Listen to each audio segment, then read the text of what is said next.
तो कल हम लोग जो डिस्कस कर रहे थे, कल वाले पे थोड़ा ध्यान दीजिएगा। मुझे ये बताइए, कल हम लोगों ने कॉन्स्टिट्यूशन के, स्क्रीन दिख रही है जो मैं लिख रहा हूँ? जी भैया।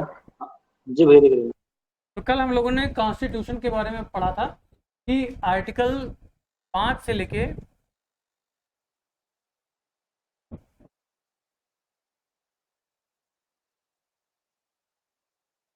कल हम लोगों ने पढ़ा था कि आर्टिकल 5 से लेके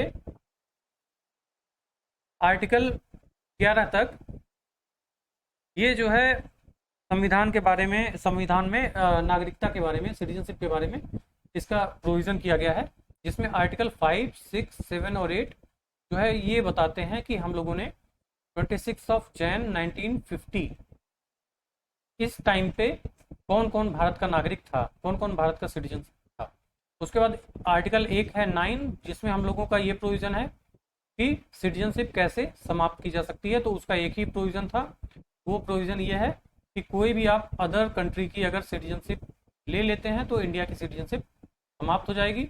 उसके बाद आर्टिकल 10 और 11 में पार्लियामेंट को क्या क्या पावर्स हैं, तो उसमें आर्टिकल 10 में ये कहा गया था कि 5, 6, 7, 8 के तहत अगर आप सिटीजन हैं तो आप सिटीजन बाद के एक्ट के तहत भी माने जाएंगे। और आर्टिकल 11 क्या कह रहा था? आर्टिकल 11 कह रहा था कि हमारी पार्लियामेंट को इस बारे में ये कोई भी लॉ पास करने की परमिशन है, आज़ादी है कि वो पार्लियामेंट इस बारे में कोई कानून बना सकती है कि आज़ादी के बाद यानी 26 जनवरी 1950 के बाद कौन कौन सा व्यक्ति भारत का नागरिक होगा, कौन कौन सा व्यक्ति भारत का नागरिक नहीं होगा। यहाँ तक क्लियर है? यही हम लोग डिस्कस किए थे कल। अब जी भैया। इतना जो डिस्कस किए थे ये हम लोगों ने सेक्शन वाइज कल डिटेल में डिस्कस कर लिया था। आज हम लोग जो है ये देखेंगे कि आर्टिकल 5 से 11 के बीच आर्टिकल 11 के तहत पार्लियामेंट को पावर दी गई थी कि वो सिटीजनशिप के बारे में कानून बनाए। तो सिटीजनशिप के बारे में जो कानून, बहुत तेज बारिश हो रहा है, तो सिटीजनशिप के बारे में कानून बनाते हुए पार्लियामेंट ने क्या किया? सिटीजनशिप एक्ट 1955 इसको बनाया। ठीक है, सिटीजनशिप 1955 को बनाया। अब इस एक्ट में क्या है? इस एक्ट के माध्यम से ये पता चलता है कि 26 जनवरी 1950 के बाद कौन सा व्यक्ति भारत का नागरिक होगा और कौन सा व्यक्ति भारत का नागरिक नहीं होगा। ठीक है, इसके पहले का आर्टिकल 5, 6, 7, 8 26 जनवरी 1950 के बारे में बता रहा था। तो कल मैंने आप लोगों को इसके बारे में थोड़ा डिटेल और बताया था। ये देखिए आर्टिकल 11 जो है ये बताता है कि संसद नागरिकता के अर्जन यानी नागरिकता की कैसे नागरिकता आपको मिलेगी और उसकी कैसी समाप्ति होगी, उसके बारे में क्या करेगा? लॉ बना सकता है। ठीक है, तो संसद ने इसके तहत लॉ कौन सा बनाया? वो संसद ने लॉ बनाया citizenship amendment act, sorry citizenship act 1955। चला गया सारा। ये बनाया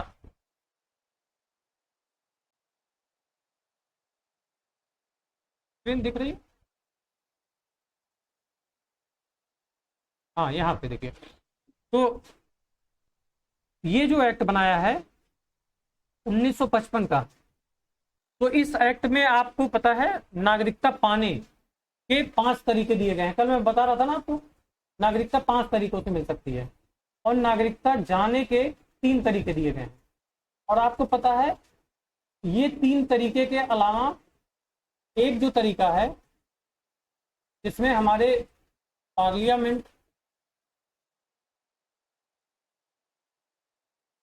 इन 3 तरीकों के अलावा जो एक और तरीका है जिसमें हमारे जो है कॉन्स्टिट्यूशन को दिया गया था, वो कौन सा आर्टिकल था? आर्टिकल, अरे यार आज पेन को क्या हो गया,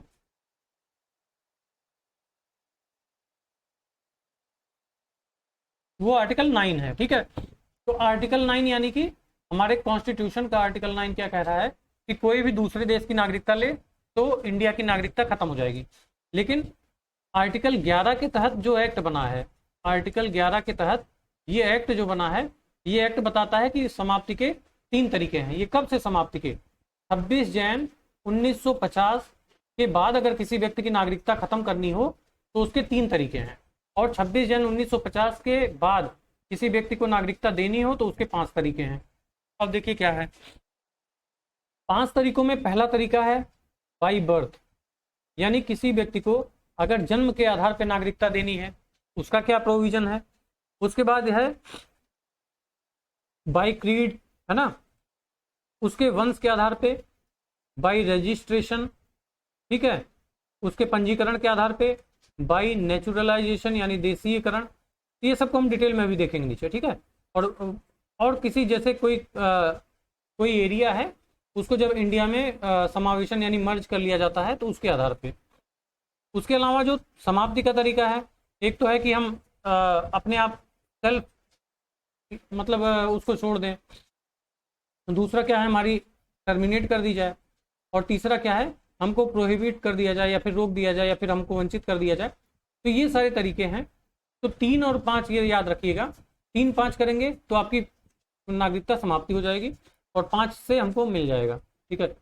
अब देखिए क्या है नागरिकता में, हम लोग एक एक चीज को डिस्कस करते हुए चलते हैं। पहला जो है जन्म के आधार पर जो नागरिकता है, ये चीज बहुत ध्यान रखिएगा आप लोग।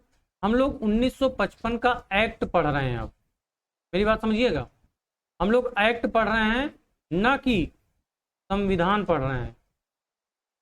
संविधान हम लोगों ने कल पढ़ लिया था, जिसमें हम लोगों ने आर्टिकल 5 से आर्टिकल 11 पढ़ लिया था। अब आर्टिकल 11 के आधार पे एक एक्ट बनाया गया, हम लोग आज ये एक्ट पढ़ रहे हैं। कोई डाउट तो नहीं है आप लोगों को? नहीं तो बाद में कहिएगा कि ये चीज लक्ष्मीकांत में नहीं थी तो हम कहाँ से पढ़ें। आज हम लोग ये एक्ट पढ़ रहे हैं। ये एक्ट कौन सा एक्ट है? नागरिकता संशोधन अधिनियम, नागरिकता अधिनियम। अब संशोधन बार बार इसलिए दिमाग से निकलता है क्योंकि आजकल ये लिखा ही ऐसे जाता है, नागरिकता संशोधन। इसमें 9 बार करीब संशोधन हो चुके हैं। तो अभी लेटेस्ट जो संशोधन हुआ वो 2019 में हुआ, तो इसलिए बार बार निकल जाता है नागरिकता संशोधन अधिनियम 2019, तो इसलिए ऐसा निकल जाता है। तो अब हम लोग सिटीजनशिप एक्ट पढ़ रहे हैं, ठीक है, जो कि 1955 का एक्ट है। और आजकल अगर लिखा जाएगा तो नागरिकता संशोधन अधिनियम 2019, ये तब लिखा जाएगा कि 2019 में कौन कौन सा एक्ट इसमें डाला गया।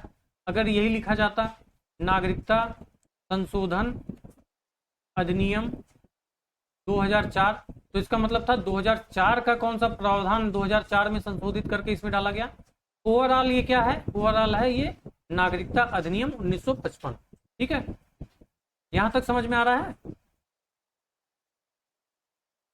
यहां तक तो कोई डाउट नहीं है? बहुत अभी तो कुछ पढ़ाया भी नहीं मैंने। 5 तरीके हैं मिलने के, 3 तरीके हैं नागरिकता जाने के, बस इतना ही बताया है। आगे चलते हैं। तो ये जो 5 तरीके हैं उसमें से पहला तरीका क्या है? पहला तरीका है जन्म। कहां पे? पहला तरीका है जन्म। भारत के अंदर अगर आपका जन्म हुआ हो, भारत की जो सीमा है उसके अंदर अगर आप पैदा हुए हों, और ये तारीख याद रखिए 3 दिसंबर 1904, 3-4 याद रखिए, है ना, और 3 चौक होता है 12, तो 3 दिसंबर 2004 ऐसे याद कर लीजिए, 3 दिसंबर 2004, ठीक है। अब यह क्या है, क्यों ये डेट है वो भी मैं बता रहा हूं। 3 दिसंबर 4 को अगर आप भारत के अंदर पैदा हुए हों, और क्या हो, या तो आपके मम्मी या पापा भारत के नागरिक हो, ठीक है।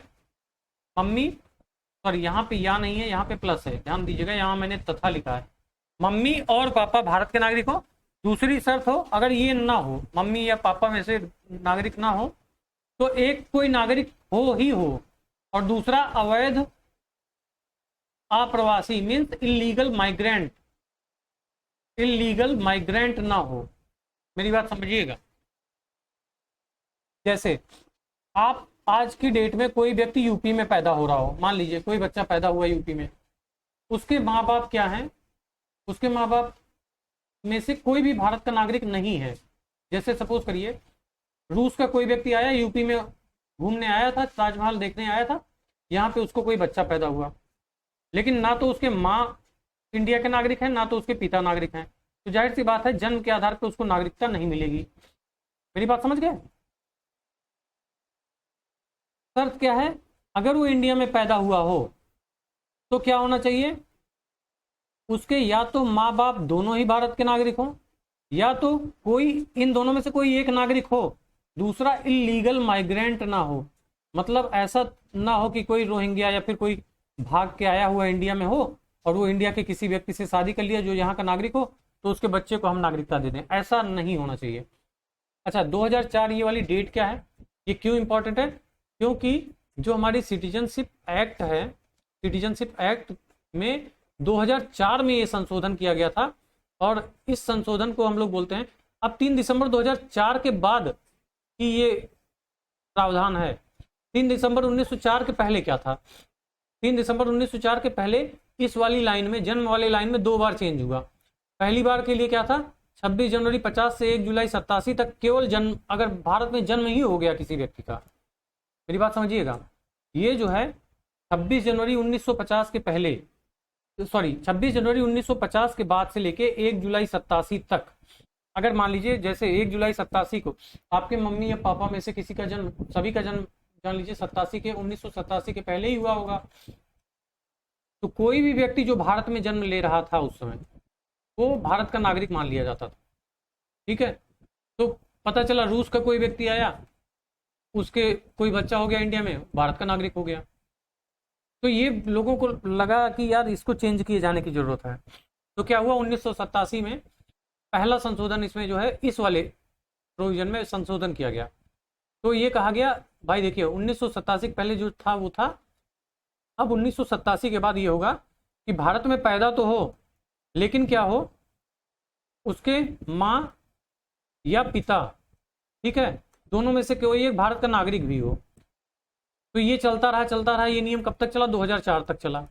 2004 में जब ये पता चला, मतलब समय के साथ, यार देखो ऐसा हो सकता है कि माँ या पिता दोनों में से कोई एक भारत का नागरिक हो, लेकिन हो सकता है कोई इलीगली तरीके से इंडिया में घुसा है और उस किसी लड़की से शादी कर लिया, या कोई लेडी ऐसी आई हो जिसने किसी आदमी से शादी कर ली, तो उसका बच्चा पैदा हो रहा है, तो वो तो इलीगल हो गया।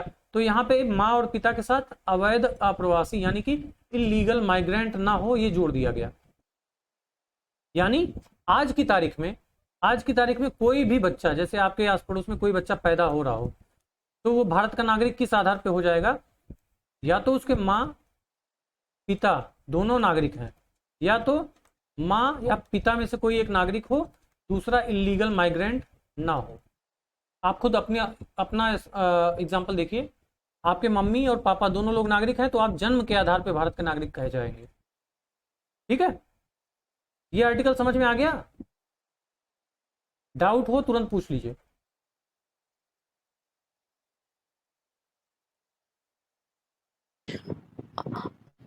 जी भैया, ये पूछना था कि जैसे एक अगर यहाँ का नागरिक है और दूसरा जैसे वैलिड माइग्रेंट है, हाँ, तो क्या होगा? देखो वैलिड माइग्रेंट,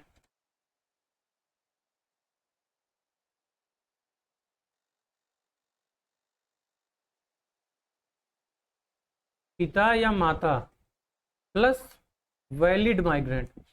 अब वैलिड माइग्रेंट कौन है? जैसे एग्जांपल देता हूँ, मतलब इसको किसी पर्टिकुलर व्यक्ति से मत लीजिए, जैसे एग्जांपल देता हूँ, दलाई लामा है ना, उनको भारत ने शरण दे रखी है, वो वैलिड है, मान लीजिए माइग्रेंट तो हैं, तिब्बत से आए हैं लेकिन वैलिड हैं। और मान लीजिए दलाई लामा, मैं मतलब पर्टिकुलरली किसी की भावना को ठेस नहीं पहुंचाना चाहता, यूजुअली क्या होता है कि एग्जाम्पल दलाई लामा जैसा एग्जाम्पल, मान लीजिए दलाई लामा ना हो, दलाई लामा जैसा कोई तिब्बती व्यक्ति हो जिसने उनके साथ, वो दलाई लामा के साथ आया हुआ हो, प्लस क्या हो, वो व्यक्ति इंडिया के किसी औरत से शादी कर लिया हो, तो औरत इंडिया की सिटीजन है, ठीक है, और उस व्यक्ति से और प्लस उस औरत से कोई बच्चा पैदा हो रहा हो, तो जाहिर सी बात है वो इलीगल माइग्रेंट नहीं है ना, उन दोनों में से कोई, तो जाहिर सी बात है अगर पैदा हुआ हो तो इंडिया का सिटीजन कहलाएगा। यहाँ पे बस एक चीज ये देखिए ना, इलीगल माइग्रेंट ना हो, लीगल माइग्रेंट अगर होगा तो जाहिर सी बात है, अगर लीगल माइग्रेंट होगा तो यहाँ पे हम लोग अभी आगे एक रूल पढ़ेंगे जिसके तहत भारतीय से शादी करने के बाद, किसी भारतीय व्यक्ति से शादी करने के बाद कोई व्यक्ति भारत का नागरिक बन सकता है, वो वाला प्रोविजन उसके ऊपर लागू हो जाएगा। मेरी बात समझ रही हो नेहा? जी भैया समझ गए। ठीक है ना? तो अभी हम लोग हाँ। जब लीगल माइग्रेंट वाले टॉपिक पे नीचे आएंगे, शादी वाले पे, जी जी। तो उस पे इलीगल व्यक्ति से तो पहली बार शादी ही नहीं कर सकते ना। तो वहां पे इसीलिए केवल एक वर्ड ये लिखा है, इलीगल माइग्रेंट ना हो। बाकी अगर वो इलीगल माइग्रेंट है तो वो सिटीजन नहीं होगा, बस बात खत्म। और ये जो दोनों इधर चीजें मैंने लिखी हैं, ये वाली चीजें आउटडेटेड हो गई हैं, आपकी जानकारी के लिए लिखी हैं बस। कि पहले क्या था, 26 जनवरी से 1 जुलाई 87 तक केवल भारत में पैदा हो गए थे। जैसे आपके मम्मी पापा केवल, या कोई व्यक्ति आके सीधे पैदा हो जाता था तो उसको मान लिया जाता था। उसके बाद 2004 तक संशोधन करके, 87 से 2004 के बीच संशोधन करके क्या डाल दिया गया कि भाई भारत में जन्म लिया हो, केवल जन्म से काम नहीं चलेगा, माँ या बाप भी भारत के नागरिक होने चाहिए। फिर 2004 के बाद जब अभी तक क्या चल रहा है, जो कि भारत में जन्म लिया हो लेकिन दोनों में से एक कोई शर्त हो, या तो माँ बाप दोनों नागरिक हो, या तो कोई एक नागरिक हो, दूसरा इलीगल माइग्रेंट ना हो। ठीक है? अच्छा, एक चीज ये देखिए यहाँ पे यूएसए में क्या है। यूएसए में क्या होता है कि जैसे आप मतलब कोई प्रेग्नेंट हो इंडिया का या किसी अन्य कंट्री का, यूएसए की नागरिकता की एकमात्र शर्त है, और इसमें संशोधन करने के लिए बहुत स्वर उठ रहे थे, बहुत ज़्यादा। यूएसए का एरिया में कोई भी व्यक्ति पैदा हो गया तो वो वहाँ का नागरिक हो जाएगा। ठीक है? यानी ये वाला जो चल रहा था 26 जनवरी 50 से 1 जुलाई 87, ये वाला आज भी उनके यहाँ चल रहा है। आपका बच्चा जाके केवल पैदा हो जाए वहाँ पे तो वो वहाँ का नागरिक हो जाएगा। ये यूएसए में है। और यूएसए में राष्ट्रपति बनने के लिए ये अनिवार्य शर्त है कि वो जो भी व्यक्ति है वो यूएसए में पैदा होना ही चाहिए। ठीक है?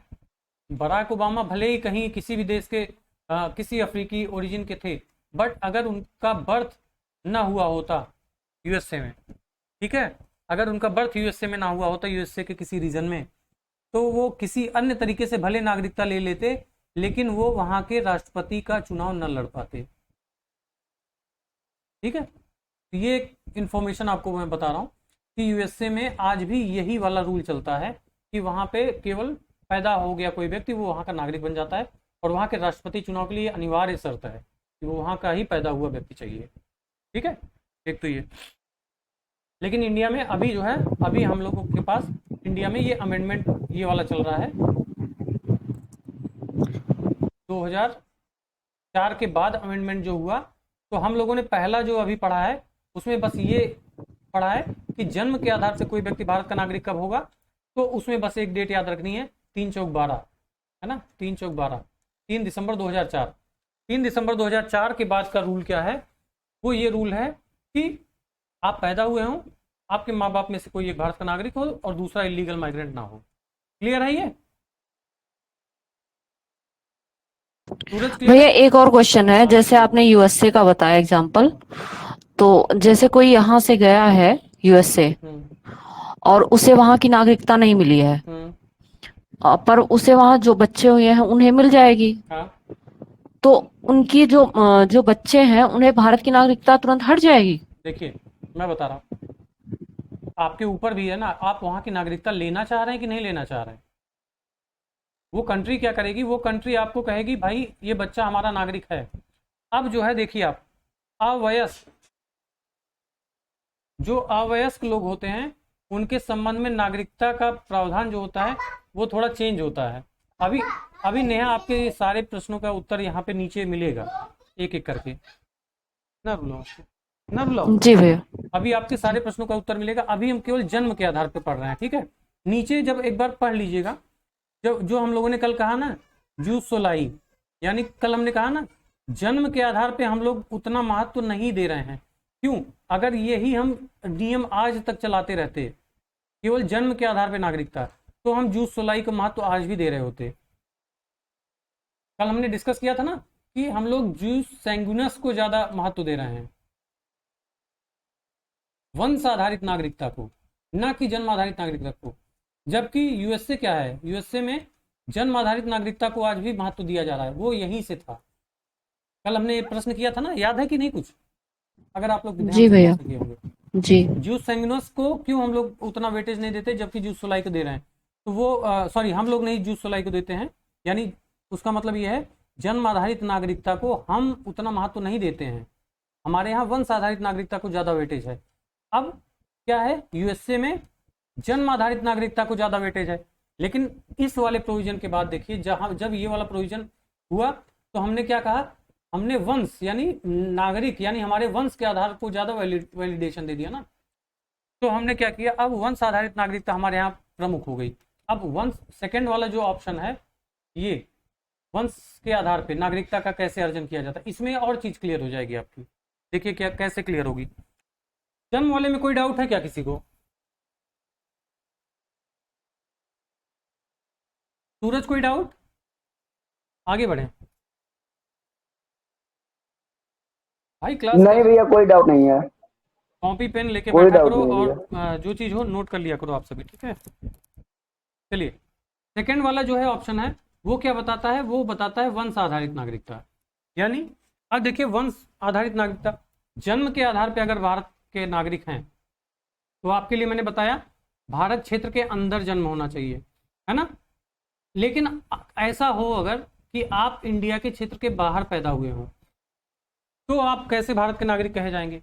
तो देखिए, ये वर्ड जो मैंने लिखा है, ये चीज उसमें नहीं है, ये चीज जो मैंने लिखा है अभी घेरा, ये एक्ट में नहीं है, लेकिन ये समझाने के लिए आपको मैंने लिखा है। वहां पे केवल ये लिखा है वंश के आधार पर नागरिकता कैसे मिलेगी। तो पहली बात तो, आपका जन्म यदि 10 दिसंबर 1992 के बाद हुआ हो, अब ये पूछिएगा कि 10 दिसंबर 1992 डेट क्यों, तो 1992 में ये अमेंडमेंट हुआ था। पहले क्या था, जिस दिन हमारा संविधान लागू हुआ था वहां से 10 दिसंबर 92 के दौरान क्या नियम था कि आपका जन्म कहीं भी हो, जन्म आपका दुनिया में कहीं भी हो, आपके पिता भारत के नागरिक हों, तो क्या हो जाएगा, आप जो है वंश के आधार पर भारत के नागरिक कहे जाएंगे। मेरी बात समझ रहे हैं? 26 जनवरी 1950 से 10 दिसंबर 92 के बीच ये था, आप दुनिया में कहीं भी पैदा हों। इसके पहले वाला प्रावधान जो था जन्म के आधार पे, उसमें क्या था, आप भारत में पैदा हों। लेकिन अभी वंश वाले पे क्या है, इसीलिए मैंने यहाँ पे देखिए इस लाइन को अंडरलाइन कर दिया हो, आपका जन्म अगर हुआ हो कहीं भी, लेकिन आपके जो पिता हों वो भारत के नागरिक हों, तो आपको नागरिकता मिल जाएगी। ये पहले नियम था, लेकिन 1992 में इसको बदल दिया गया, क्योंकि आपको पता है पैट्रियार्की जो है वो हावी थी अपने देश में। तो कई जो वीमेन जो होते हैं एक्टिविस्ट, उन लोगों ने ये बात उठाई कि भाई केवल इस आधार पे कोई कैसे कह सकता है। तो इसको अमेंड किया गया 1992 के बाद कि भाई केवल पिता को इतनी वैल्यू क्यों दी जा रही है ना। किसी दोनों ही जब इक्वल हैं, हम लोग बार बार ये बात करते हैं, तो पिता को इतनी इक्वल मतलब वैल्यू की दे कि पिता ही भारत का नागरिक हो। तो देखिए इसको थोड़ा सा चेंज कर दिया गया 1992 संशोधन के द्वारा। क्या किया गया कि जन्म आपका हो, माता या पिता में से कोई भारत का नागरिक हो। क्या लिखा है यहाँ पे, क्या था, केवल पिता भारत का नागरिक हो। यहाँ पे क्या हो गया, माता या पिता में से कोई भी भारत का नागरिक हो। जैसे अब आप पैदा हो गए कहीं भी, मान लीजिए आप रशिया में पैदा हुए, लेकिन क्या है, आपकी माँ इंडिया की हैं, ठीक है, आपकी माँ इंडिया की हैं, तो आप जो है इंडिया के नागरिक के लिए एलिजिबल हो गए। अब देखिए, एलिजिबल होना और नागरिकता लेना दोनों में अंतर है नेहा, जो अभी आप डिस्कस कर रही हैं। आप योग्य हैं इसका मतलब ये नहीं है कि आप नौकरी पा गए, ठीक है। योग्य हैं, आपने अप्लाई किया, आप उस श्रेणी में चुने गए तो ही पाते हैं। अब क्या है, माँ बाप अगर भारत के नागरिक हैं तो वो भारत की नागरिकता के योग्य हैं यदि वो लेना चाहें, और यदि वो रसिया की ही नागरिकता लिए हुए हैं। जैसे अगर माँ या बाप में से, मान लीजिए माँ इंडिया की है लेकिन पिता उनका रसिया का ही है, और दोनों ने डिसाइड किया हम रूस की ही नागरिकता लेंगे, तो जाहिर सी बात है पिता जिसका नागरिक होगा, मतलब माँ या पिता है, जिसके गार्जियन जिसको बोलते हैं हम, गार्जियन जहाँ का नागरिक होगा, आपके लिए बता दे रहा हूँ, गार्जियन जहाँ का नागरिक होगा, अवयस्क बच्चे वहीं के नागरिक कहे जाएंगे। समझिएगा। अवयस्क बच्चों के मामले में वो स्वयं डिसाइड नहीं करते हैं। नेहा ध्यान दे रही हैं? अवयस्क जी बच्चों के भैया। मामले में जी। केवल और केवल एक रूल है कि उनके गार्जियन जहाँ के नागरिक होंगे वो वहीं के नागरिक होंगे। जब ये बच्चे वयस्क हो जाएंगे, और अपने कॉन्स्टिट्यूशन में लिखा है इसको, इसके लिए एक वर्ड लिखा है, पूरी आयु और क्षमता का व्यक्ति। इसका मतलब पूरी आयु क्षमता का व्यक्ति का मतलब जब वो वयस्क हो जाए। ठीक है, इंडिया के जो है कॉन्टेक्स्ट में ये कितना एज है, वयस्कता की एज कितनी है? 18 ईयर्स, है ना। 18 साल के बच्चे हम वयस्क मानते हैं। तो अगर कोई व्यक्ति 18 साल का हो जाए उसके बाद वो अपनी नागरिकता का डिसाइड करे। लेकिन अगर कोई व्यक्ति 17 साल का है तो उसके माँ बाप जहाँ के नागरिक होंगे वो वहीं का नागरिक माना जाएगा। कोई डाउट है किसी को? अंशु?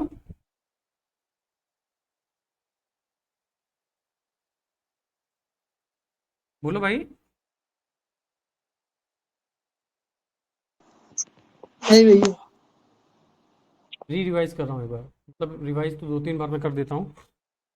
अगर कोई भी व्यक्ति भारत के बाहर या इवन भारत में भी कहीं भी जन्म लिया हो, या मैं क्यों बोला कि भारत में भी, क्योंकि यहाँ पे हम लोग वंश आधारित नागरिकता की चर्चा कर रहे हैं।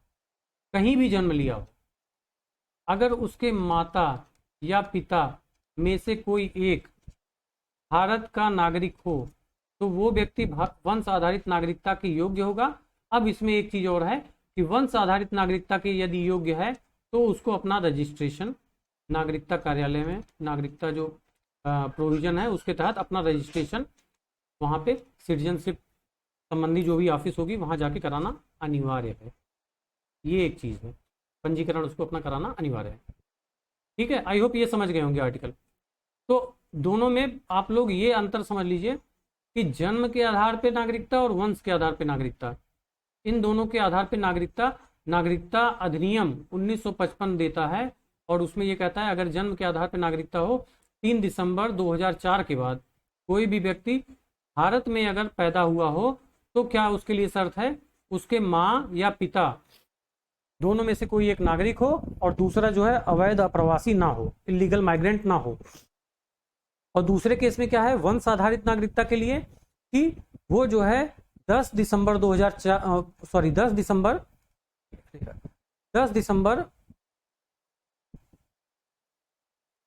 1992 के बाद कहीं भी पैदा हुआ हो, उसके पिता या माता में से कोई एक इंडिया का नागरिक हो तो वो एलिजिबल हो जाएगा।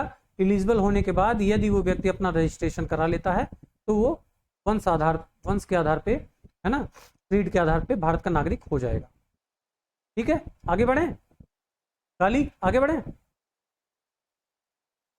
भैया बढ़िया आ गई। ठीक है, चलिए थर्ड देखिए, नागरिकता का अर्जन, जन्म और वंश ये दोनों सरल तरीके थे, इसमें ज़्यादा घपला नहीं था।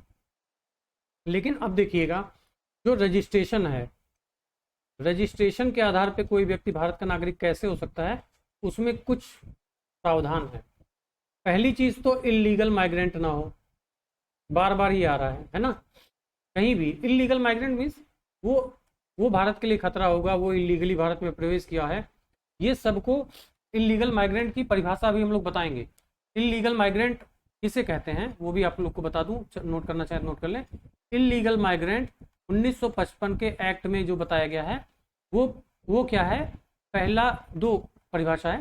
पहला, वैलिड डॉक्यूमेंट के बिना भारत में प्रवेश करे, पहली चीज है। जैसे भारत में प्रवेश करने का वैलिड डॉक्यूमेंट क्या है, भारत का वीजा होना चाहिए, है ना, यही तो है। किसी के पास किसी भी कंट्री का पासपोर्ट है, अगर वो भारत का वीजा के बिना भारत में प्रवेश कर रहा है तो इसके पास यानी कि उसके पास वैलिड डॉक्यूमेंट नहीं है, तो वो इलीगल माइग्रेंट होगा। दूसरी चीज, अगर वैलिड डॉक्यूमेंट के साथ भी प्रवेश करता हो लेकिन डेफिनिट टाइम बीत जाए और उसके बाद भी इंडिया में रहे, यानी मान लीजिए उसको टूरिस्ट वीज़ा मिला था, सपोज करिए किसी व्यक्ति को 20 दिन के लिए भारत में घूमने का वीज़ा मिला, वो 20 दिन के लिए अपने पूरे डॉक्यूमेंट के साथ आया, लेकिन 20 दिन इंडिया में रहा और 20 दिन के बाद वो चुप्पे से कहीं जाके छिप गया, और उसके बाद अब इंडियन जो है एम्बेसी उसको खोज रही है कि भाई कहाँ गया कहाँ गया। तो वो व्यक्ति क्या करे, 20 दिन से ज़्यादा इंडिया में रहे बिना किसी अनुमति के, तो भी वो व्यक्ति क्या कहलाएगा, इलीगल माइग्रेंट। दोनों परिभाषा, दोनों समझ में आया आपको? इलीगल माइग्रेंट की परिभाषा 1955 एक्ट में क्या दी है, कोई भी व्यक्ति, ये जो इलीगल माइग्रेंट अवैध अप्रवासी कब होगा, पहली बात तो डॉक्यूमेंट लेके ना आए, दूसरा यदि डॉक्यूमेंट लेके आए तो एक टाइम जो दिया गया है रहने का उसके बाद भी रहे, तो ये दोनों कंडीशन में वो व्यक्ति इलीगल माइग्रेंट हो गया। आई होप ये समझ गए होंगे इलीगल माइग्रेंट किसका है।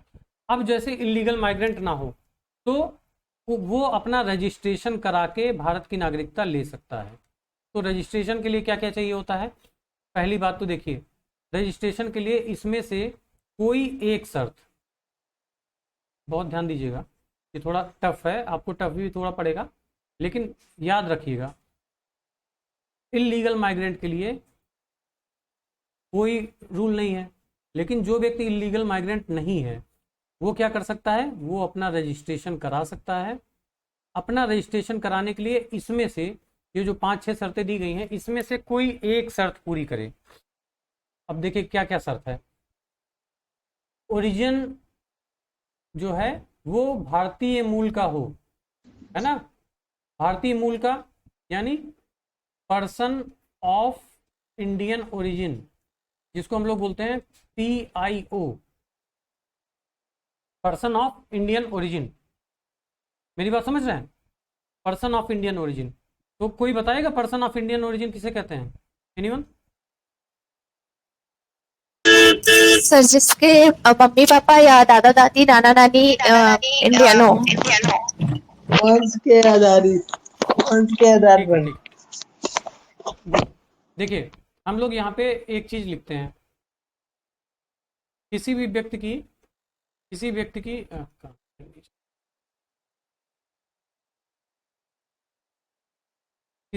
की 3 कैटेगरी हम लोग डिसाइड करते हैं जो विदेश में रहते हैं। पहला क्या होता है, पहली कैटेगरी होती है NRI।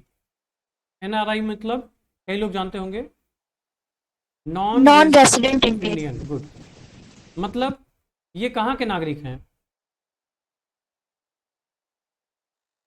इंडिया के हैं पर इंडिया में नहीं। एग्जैक्टली इनके मतलब- पास क्या है, इनके पास इंडिया का पासपोर्ट है, लेकिन ये क्या है, इंडिया का पासपोर्ट है, लेकिन ये दूसरे देश के वीजा में लेके कहीं पे नौकरी कर रहे हैं दूसरे देश में, या फिर दूसरे देश में कोई बिजनेस कर रहे हैं, व्यवसाय कर रहे हैं, ठीक है। तो हैं तो ये भारत के नागरिक, जैसे आपके आस पड़ोस में भी बहुत सारे होंगे, आपके चाचा चाची या कई लोग होंगे ऐसे कि जो इंडिया के नागरिक हैं लेकिन बाहर नौकरी करते हैं, बाहर बिजनेस करते हैं, ठीक है। इनको वही अधिकार प्राप्त हैं, ये यहाँ के चुनाव भी लड़ सकते हैं, यहाँ के वोट डालते हैं, सारे अधिकार प्राप्त हैं, इनको NRI बोलते हैं। कई बार आप लोगों ने देखा होगा पंजाबी मूवीज में अक्सर जिक्र होता है कि वो लड़का NRI है, NRI से शादी करने जा रहे हैं। NRI मतलब बाहर रहता है, नॉन रेजिडेंट इंडियन। इंडियन तो है, देखिए NRI, आई तो है, आई मीन्स इंडियन तो है लेकिन नॉन रेजिडेंट। रेजिडेंट मीन्स यहाँ नहीं रह रहा है, बाहर रह रहा है, बस इतना। वो इंडियन है और इसको इंडिया के सारे अधिकार प्राप्त है, ठीक है। अब एक व्यक्ति PIO होता है, पर्सन ऑफ इंडियन ओरिजिन, जिसको हम लोग यहाँ पे बोलते हैं भारतीय मूल। कई बार आप देखते होंगे ना, पेप्सिको की अध्यक्ष इंदिरा नूई भारतीय मूल की हैं, या अभी आपने देखा होगा कि सुनीता विलियम्स जो है भारतीय मूल की हैं। तो हम लोग को बड़ा गर्व होता है ये भारतीय मूल की हैं। कि भारतीय मूल का क्या मतलब है, यहाँ पे देखिए, भारतीय मूल का मतलब है या तो वो व्यक्ति स्वयं, या तो वो स्वयं कभी भारत का नागरिक रहा हो, ठीक है। जैसे मैं आज यहाँ का नागरिक हूँ इंडिया का, कल को मैं ऑस्ट्रेलिया की नागरिकता ले लूँ और कोई बड़ा काम कर दूँ, मतलब ये बड़ा काम करना कंपलसरी नहीं है, मैं तब भी भारतीय मूल का ही कहाऊंगा, लेकिन बात अक्सर उनकी होती है ना जो बड़े बड़े काम करते हैं, उनके बारे में ही चर्चाएं होती। तो जैसे मैं आज यहाँ पे इंडिया में रह रहा हूँ और मैं ऑस्ट्रेलिया में की नागरिकता ले लूँ, तो मुझे कहा जाएगा मैं भारतीय मूल का हूँ, पहली चीज।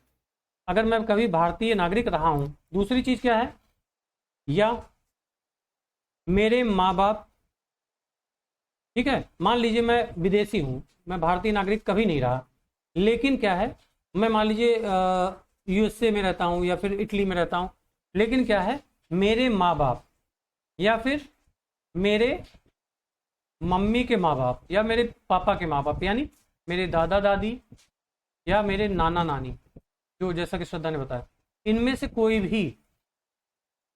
भी क्या है, 1935 का जो भारत था, ठीक है, 1935 का जो भारत था, या ऐसे हिस्से का व्यक्ति था जो भारत में बाद में मिल गया। समझ रही हैं? जैसे 1935 के भारत में पुडुचेरी तो नहीं था, लेकिन पुडुचेरी क्या हुआ, 1962 में मिल गया। तो 1962 में ये पुडुचेरी जब भारत में मिल गया तो आज हम इसको भारत मानते हैं। तो अगर इस वाले 1962 में पुडुचेरी वाले इलाके में आपके नाना नानी रहते थे तो भी आप भारत के मूल के कहे जाएंगे। मतलब आप स्वयं भारत के नागरिक रहे हो या आपके मम्मी पापा दादा दादी नाना नानी, इनमें से कोई भी भारत का नागरिक रहा हो। कौन से भारत का? 1935 में जो भारत था, 1935 में कौन सा भारत था? जब पाकिस्तान, बांग्लादेश, इंडिया ये सब एक था। और क्या था, या तो ऐसे क्षेत्र के वो आपके मम्मी पापा दादा दादी नाना नानी हो जो भारत में बाद में मिल गया हो, जैसे पुडुचेरी हुआ, गोवा हुआ, दमन दीव हुआ, दादरा नगर हवेली हुआ, अंडमान निकोबार हुआ, जो भी है ये सारे एरिया, लक्षद्वीप हुआ। तो ये सारे एरियाज में अगर दादा दादी नाना नानी रहे हों, क्योंकि ये आज इंडिया का हिस्सा है, तो भी वो व्यक्ति भारतीय मूल का कहा जाएगा, पर्सन ऑफ इंडियन ओरिजिन। समझ गए? पीआईओ समझने में दिक्कत किसी को? भाई बोल दीजिए। सर अगर जैसे पौंडीचेरी में 1935 में रहे होंगे फिर भी आवाज नहीं आ रही। माने जाएंगे। अगर पौंडीचेरी में 1935 होंगे तब भी माने जाएंगे या 1962? सुनो मैं क्या कह रहा हूँ, आपकी आवाज मुझे नहीं है, लेकिन क्वेश्चन मैं आपका शायद समझ गया। देखिए, भारत जो था 1935 में, पुडुचेरी तो भारत का हिस्सा नहीं था ना, जिसको आज पुडुचेरी कहते हैं, या गोवा तो भारत का हिस्सा नहीं था ना। ये क्या है, हमने पुर्तगालियों से लिया 1961 में। गोवा हमने कब लिया, याद करिए, 1961 में लिया ना। तो 1950 की डेट में जब हमारा संविधान लागू हुआ था तो गोवा भारत का हिस्सा था नहीं, तो गोवा के नागरिक भी भारत के थे नहीं। लेकिन क्या है, आज तो गोवा भारत का नागरिक, भारत का हिस्सा है। तो हम क्या मान रहे हैं, गोवा में जिसके भी मम्मी पापा दादा दादी या नाना नानी पैदा हुए हों, भले वो अमेरिका यूएसए रहता हो, हम उसको भी भारतीय मूल का कहेंगे। क्लियर है?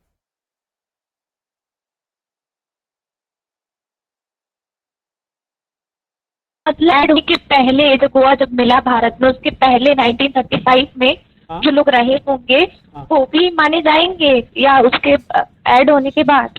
अरे भाई 1935 में बिल्कुल माने जाएंगे। अब वो हिस्सा जो है पूरा का पूरा गोवा भारत का ही तो हिस्सा हो गया, तो उसमें जो लोग पहले से भी रह रहे होंगे वो भी भारतीय मूल के माने जाएंगे।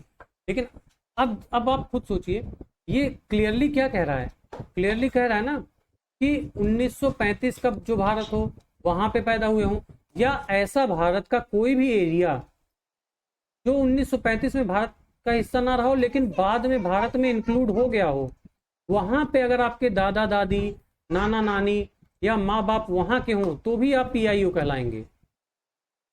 नहीं क्लियर हो रहा है अभी? क्लियर हो गया, क्लियर है। मतलब मेरे ख्याल से तो मैंने क्लियर करने की बहुत कोशिश की, लेकिन अगर नहीं है तो फिर एक बार पूरा डिटेल बताऊं। जैसे जैसे क्लियर है सर, क्लियर है। क्लियर है? जैसे भारत का कोई भी हिस्सा हो, कौन कौन सा हिस्सा भारत का होगा जो आज भारत में है? एक तो वो वाला हिस्सा होगा, या तो वो वाला हिस्सा होगा जो 1935 के भारत में रहा होगा, 1935 के बाद के भारत में कौन कौन से हिस्से थे?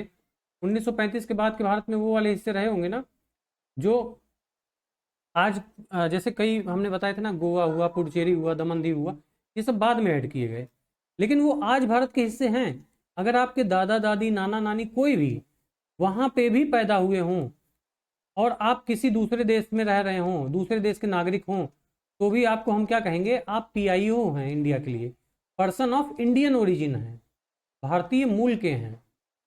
समझ में आ गई? तीसरा जो है ओसीआई है, ओवरसीज सिटीजन ऑफ इंडिया। इसको हिंदी में बोलते हैं समुद्र पारीय भारतीय व्यक्ति। समुद्र पारीय कठिन है थोड़ा। Overseas citizen of India. देखिए, एनआरआई के बारे में कहीं कोई प्रोविजन नहीं है, किसी कॉन्स्टिट्यूशन में, किसी परिभाषा में एनआरआई की परिभाषा नहीं दी गई कि ये व्यक्ति ही एनआरआई कहलाएगा। पीआईओ के बारे में पीआईओ कार्ड जो है जब बनाया गया था तो वो एक्ट बना के ये इसमें किया गया था। लेकिन ओसीआई के बारे में आप ध्यान रखिएगा, ओसीआई जो व्यक्ति है, ओवरसीज सिटीजन ऑफ इंडिया, ये व्यक्ति क्या है? इस व्यक्ति के बारे में नागरिकता अधिनियम में ही अमेंडमेंट करके इसका चर्चा किया गया है। तो थोड़ा मिटाता हूं तो आपको क्लियर होगा, थोड़ा डिटेल में बताना पड़ेगा इसको। देखिए, ओसीआई के बारे में आपको बताने चल रहा हूं, ध्यान दीजिएगा। ओसीआई यानी ओवरसीज सिटीजन ऑफ इंडिया, यानी समुद्र पारी भारतीय व्यक्ति। इसका मतलब सात समुद्र पार रह रहा हो, इसका मतलब ये है। तो ओसीआई व्यक्ति कौन होगा? एनआरआई और पीआईओ के मामले में आपने देखा, पर्सन ऑफ इंडियन ओरिजिन यानी भारतीय मूल के व्यक्ति के मामले में आपने देख लिया। अब ओसीआई क्या है? ओसीआई कोई व्यक्ति होगा, इसके लिए क्या है? इसके लिए विशेष व्यवस्था की गई है। कहां पर? आपके सिटीजनशिप एक्ट में, जो 1955 का ये एक्ट है, इसमें आपके लिए विशेष व्यवस्था की गई है ओसीआई के लिए। और इसके लिए वहां पे कोई ऐड हो रहा है, उसके लिए क्या है? उसके लिए एक विशेष व्यवस्था की गई है। और उसके लिए कौन सा सेक्शन डाला गया है? सेक्शन 7A, 7B, 7C, ये जो है कुछ सेक्शंस जोड़ दिए गए हैं। कहां पे? सिटीजनशिप अमेंडमेंट एक्ट में। कब? बताइए। किसी को पता है?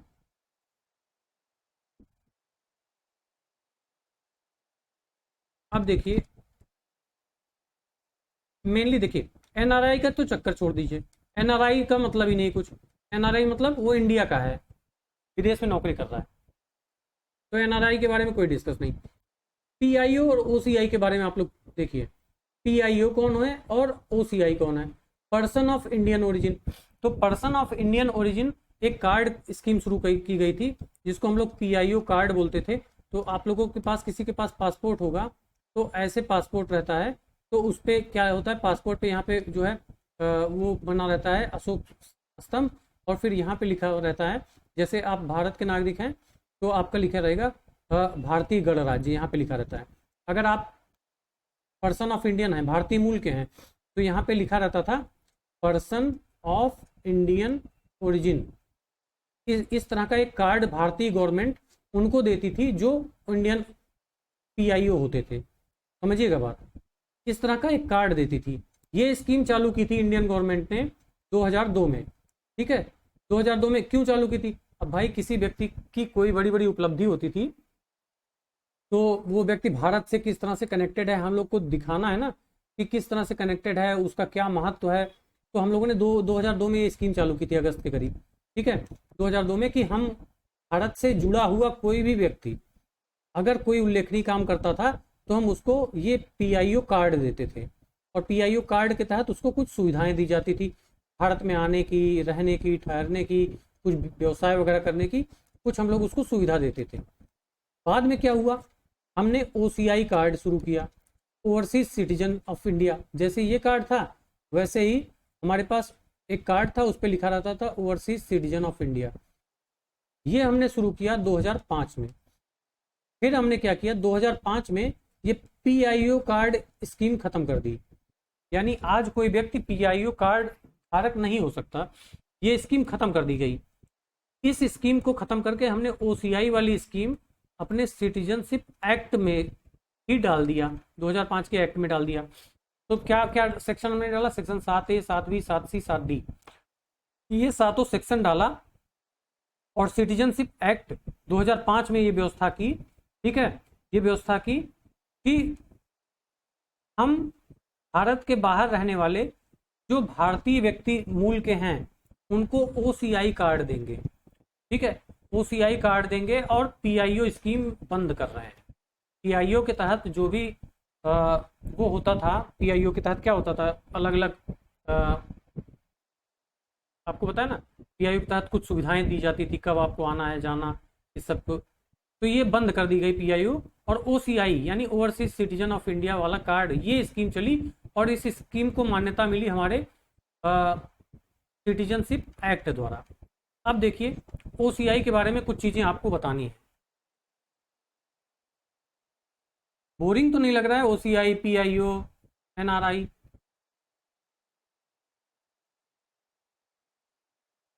क्यों बोरिंग तो नहीं लग रहा है?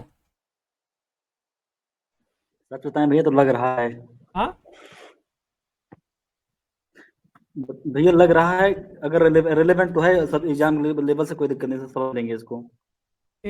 इसलिए रेलिवेंट है क्योंकि जब मैं यहाँ पे आपको बताऊंगा अभी कि कोई व्यक्ति, यहाँ पे जब आपको बताऊंगा कि ओसीआई में 5 वर्ष से पंजीकरण किया हो तो आप मुझसे पूछेंगे ना ओसीआई क्या है। अगर आपको ये पता नहीं होगा और ये मैं बताऊंगा भारतीय मूल का व्यक्ति हो तो आप मुझसे पूछेंगे ना अभी, तो इससे बेहतर है कि मैं आपको पहले बताता चलूँ, नहीं तो मुझे क्या है, मैं पढ़ा के निकल जाऊँगा ऐसे। लेकिन ये रेलिवेंट इसलिए है क्योंकि जब आप लोग, ये सिर्फ यहाँ के लिए नहीं, आप इंटरव्यू में भी कहीं भी पूछेंगे, कहीं किसी से पूछेंगे तो जानकारी होनी चाहिए। और आप लोग को लगता है रेलिवेंट नहीं है, but this is very relevant, मतलब बहुत ज़्यादा अनिवार्य है ये समझना आपके लिए, क्योंकि जब आप लोग नागरिकता संशोधन के बारे में पढ़ेंगे आगे चल के, बहुत सारी चीज़ें पढ़ेंगे, न्यूज़पेपर आर्टिकल्स पढ़ रहे होंगे, तो वहाँ पे आपको बार बार ओसीआई वर्ड आएगा, तो वहाँ पे झल्लाहट होगी, यार समझ लिए होते उस दिन। तो आपको मैं बता दे रहा हूँ, इसलिए ओसीआई का मतलब फिर से आपको एक समरी बता दे रहा हूँ, जिसको अभी तक बोरियत लगी हो वो फिर से रिकॉल कर ले। फिर से मैं इसलिए बता दे रहा हूँ आपको, जिसको अभी तक बोरियत लगा हो या समझ में ना हो कोई भी चीज़, कोई भी व्यक्ति जो पहले तो भारत का नागरिक है, अब अगर नागरिक से इतर कोई व्यक्ति है, ठीक है, अगर कोई व्यक्ति विदेश में रह रहा है तो भारत से उसके संबंध जोड़ने के 3 तरीके हो सकते हैं। या तो वो एनआरआई हो, एनआरआई का मतलब वो भारत का लेकिन बाहर जॉब करता हो, तो ये भारत का ही व्यक्ति है, इसको सभी अधिकार भारत के मिले हैं। या तो क्या था, पहले ये व्यवस्था थी 2002 से कि उसके बारे में हम लोग बार बार वर्ड बोलते थे भारतीय मूल का है। आप लोग सुने होंगे ना, बहुत सुने होंगे ये वर्ड, नहीं सुने हैं? या फिर 2002 में वो व्यक्ति भारतीय मूल का है। तो भारतीय मूल का मैंने बताया कैसे बनते थे कि उसके माँ बाप, दादा दादी, नाना नानी, या फिर वो व्यक्ति स्वयं भारत में पैदा हुआ हो या ऐसे हिस्से में पैदा हुआ हो जो बाद में भारत का हिस्सा बन गया हो, तो उसको भारतीय मूल का व्यक्ति कहा जाता था 2002 तक। अब क्या है, परिभाषा नहीं बदली, भारतीय मूल आज भी कहा जाएगा, लेकिन वो कार्ड वाली स्कीम हमने बंद कर दी। पीआईओ जो स्कीम चलती थी, पर्सन ऑफ इंडियन ओरिजिन, वो बंद हो गई। 2005 में हमने क्या किया, हमने सिटीजनशिप एक्ट 1955 में 7ABCD डाल के इसको जो है लीगल कर दिया।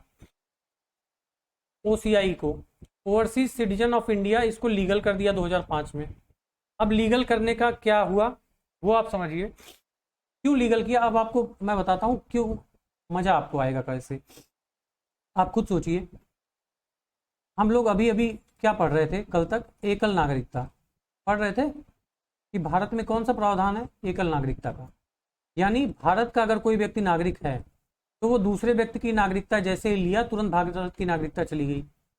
तो क्या हुआ, कई लोगों ने, आपको भी ये लग रहा होगा ना, यार ये तो गड़बड़ है, मान लीजिए हमको कहीं और सुविधा मिल रही है लेकिन हम भारत की नागरिकता छोड़ना नहीं चाह रहे हैं, तो हमारे पास ये व्यवस्था रहे कि हमको उस देश की भी सुविधा मिले, यहाँ की भी सुविधा मिले। तो बहुत सारे लोगों ने ये क्वेश्चन उठाया। तो इस क्वेश्चन के बाद कमेटी एक गठित की गई जिसको LM सिंघवी कमेटी बोलते हैं। कई बार यूपी में ये प्रश्न पूछा गया है कि निम्नलिखित में से कौन सी कमेटी OCI व्यक्ति से संबंधित है। ठीक है, तो LM सिंघवी कमेटी जो है ये OCI से संबंधित है। ये कमेटी ने रिकमेंड किया कि देखिए आप जो है एकल नागरिकता वाला प्रावधान ना हटाइए, लेकिन कुछ ऐसी स्कीम ले आइए जो है किसी दूसरे देश के व्यक्तियों को भारत में आने, रहने और उद्योग करने, इस सब के लिए प्रेरित करे। आप खुद सोचिए, कोई व्यक्ति इंडिया में अपनी इंडस्ट्री लगाना चाहता है, वो उसको ज़रूरत है कि 20 साल वो इंडिया में रहे, अपना बिजनेस करे, लेकिन वो ये भी चाहता है यार कि मुझे ये फालतू में मतलब काम नहीं करना, मुझे अपने देश की नागरिकता लेनी, इंडिया की नागरिकता नहीं लेनी, लेकिन इंडिया के नागरिकों को जो जो फायदा मिलता है वो सारे फायदे अगर मुझे लेने हैं तो मैं क्या करूं। तो कमेटी ने बोला भाई कोई व्यक्ति इंडिया में आके अपना इन्वेस्टमेंट कर रहा है या इंडिया का कोई व्यक्ति बाहर जा रहा है, हमारे इंडिया के लिए उचित यही होगा कि हम कुछ ऐसा प्रावधान करें कि ये जो एकल नागरिकता वाली भावना है, ये एकल नागरिकता से संबंधित जो बाध्यता है वो बाध्यता कुछ हद तक कम हो पाए। एकल नागरिकता पूरी तरह से खत्म हो जाए ये कॉन्स्टिट्यूशन अमेंडमेंट द्वारा ही संभव है। एकल नागरिकता खत्म करने का सुझाव नहीं दिया, उसने कहा कि कुछ ऐसा करो। तब उसी कमेटी के सुझाव के आधार पे क्या बनाया गया, ओवरसीज सिटीजन ऑफ इंडिया एक कार्ड बनाया गया, और ये कार्ड लाया गया 2005 में।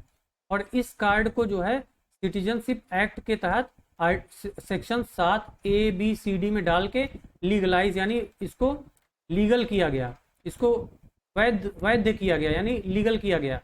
और लीगल करते हुए क्या किया गया, जिन जिन व्यक्ति के पास OCI कार्ड धारक हैं उसको देखिए क्या क्या सुविधा मिलती है। अब देखिए जिस व्यक्ति के पास OCI का कार्ड धारक है वो व्यक्ति बिना इंडिया की वीजा के, वैसे तो बिना इंडिया की वीजा की जरूरत पड़ेगी, लेकिन आपने किसी दूसरे देश के व्यक्ति को OCI कार्ड दे दिया, तो OCI कार्ड जिसको मिला है वो क्या करेगा, उसको आजीवन वीजा फ्री, मतलब वो व्यक्ति अगर आपके पास किसी व्यक्ति के पास OCI कार्ड है तो जब चाहे टिकट पकड़े इंडिया आ जाए, आजीवन वीजा है।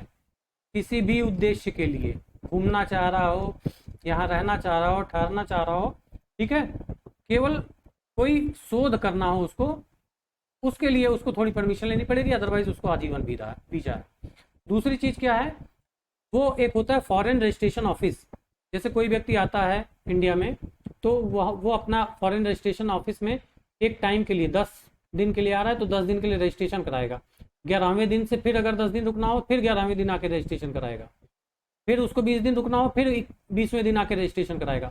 बिना FRO यानी फॉरेन रजिस्ट्रेशन ऑफिस की अनुमति के वो व्यक्ति इंडिया में अगर एक भी दिन रह गया तो वो इलीगल माइग्रेंट हो जाएगा। अभी मैंने बताया आपको, निश्चित समय से ज़्यादा अगर रह गया।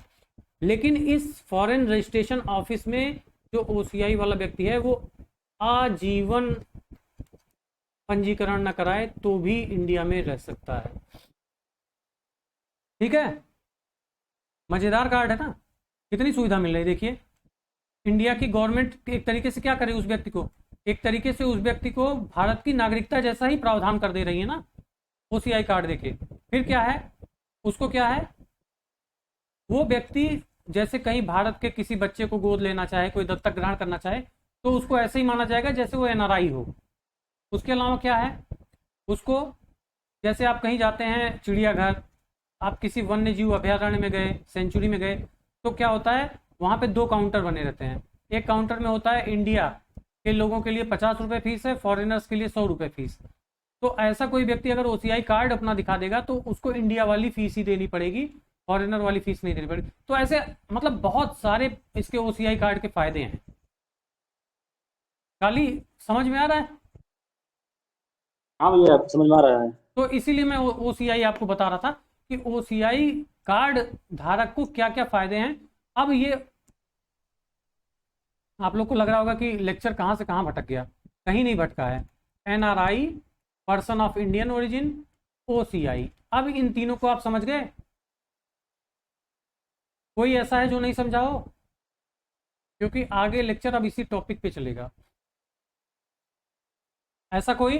भैया भैया भैया बातें कहना है, हाँ जैसे भैया अभी भी हम कुछ सेंस में बोलते हैं पर्सन ऑफ इंडियन ओरिजिन, तो मतलब भाई ये एक तरह से लीगल नहीं है, बस हम कहते हैं, बोलते हैं बस देखिए अपने देखिए, मैंने बताया मतलब। ना, पर्सन ऑफ इंडियन ओरिजिन की परिभाषा में वो व्यक्ति आता है, लेकिन हमने क्या किया है 2005 से, आपको बता दे रहा हूँ, 2005 से हमने क्या किया, पीआईओ कार्ड ओसीआई। और ओसीआई कार्ड, इसको मर्ज कर दिया है, दोनों को जोड़ दिया है, और ये कार्ड अब केवल ओसीआई कार्ड माना जाता है। तो वो व्यक्ति पर्सन ऑफ इंडियन ओरिजिन है, वो व्यक्ति है, आज भी उसकी परिभाषा वैलिड है, बट हमने उसको लाभ क्या दे दिया, ओसीआई वाला, और इसको हमने क्या कर दिया, लीगलाइज कर दिया। Section 7A B C D citizenship amendment act करते हुए इसको जो है 2005 में लीगल कर दिया। क्लियर हुआ? जी भैया भैया ये हाँ भैया बताइए ये रवि। जो पीआईओ है और ओसीआई है, इसमें कोई मेजर डिफरेंस नहीं है? अरे इतना बड़ा डिफरेंस तो बताया मैंने। तो भैया वही चीज मतलब भाई पीआईओ देखो, को ही तो merge करके ओसीआई में कर दिया गया है, तो कोई डिफरेंस कहाँ रह गया? देखो ना आप, डिफरेंस मैं बता रहा हूँ। पहले क्या था, पीआईओ कार्ड की कुछ विशेषता आपको बताता हूँ, ओसीआई कार्ड की आप विशेषता देखिएगा, ठीक है? विशेषता देखिएगा, पीआईओ कार्ड जिनको मिलता था, है ना, जो पीआईओ कार्ड होते थे उनको क्या होता था कि उनको कुछ विशेष समय, जैसे था कि 7 साल तक ही भारत का वीजा था, ऐसा कुछ था, ठीक है? उसके बाद क्या था, उनको जो है फॉरेन रजिस्ट्रेशन ऑफिस में पंजीकरण के लिए कुछ विशेष समय तक ही अनुमति थी। हमने ओसीआई कार्ड में कन्वर्ट करके उनको क्या किया, उनको दे दिया आजीवन वीजा। एफआरओ कार्यालय में उनको आजीवन पंजीकरण से छूट दे दी। उसके अलावा हमने क्या किया कि आप कोई किसी बच्चे को गोद आदि ले रहे हैं तो आप एनआरआई समझे जाएंगे। उसके अलावा क्या है, कई मामलों में जैसे अगर आप शोध के लिए नहीं कर रहे हैं, या फिर कई और कुछ और ऐसे काम हैं, जैसे आप क्या है, आप किसी सेंचुरी में जाते हैं या फिर किसी और चीज़ में जाते हैं, तो आपको भारतीय जैसा ट्रीट किया जाएगा। तो ओसीआई बनाने का पर्पज़ ये था कि हम एक तरीके से हम क्या कर रहे हैं, इंडिया में किसी बाहर के व्यक्ति को दोहरी नागरिकता दे रहे हैं एक तरीके से, लेकिन ये वर्ड हम यूज नहीं कर रहे हैं, दोहरी नागरिकता जैसा सारा उसको वो दे रहे हैं। अब आपका परवी जो क्वेश्चन था वो इस चीज को लेकर रहा हो कि पीआईओ व्यक्ति जो है उस व्यक्ति की पहचान में और ओसीआई व्यक्ति की पहचान में अंतर क्या है, तो पहचान में हाँ कोई अंतर नहीं है। समझ में आई बात? पहचान में कोई अंतर नहीं है, लेकिन ओसीआई व्यक्ति हम जो है, ओसीआई व्यक्ति को हमने 2005 में कुछ और सुविधाएं दे दी। एक चीज और अंतर है, ओसीआई कार्ड किसी भी व्यक्ति को सरकार दे सकती है, किसी भी व्यक्ति को, चाहे वो इंडियन पीआईओ हो या ना हो। अगर इंडियन गवर्नमेंट को लगता है कि यार, इंडियन गवर्नमेंट को लगता है ये व्यक्ति भारत के लिए उपयोगी है, तो ओसीआई कार्ड उसको दे सकती है, ठीक है? तो ओवरसीज सिटीजन ऑफ इंडिया है ना, भारतीय मूल का नहीं है, लेकिन वो सिटीजन ऑफ इंडिया, यहां पे देखिए ना, ओसीआई, सी का मतलब क्या हो गया, सिटीजन।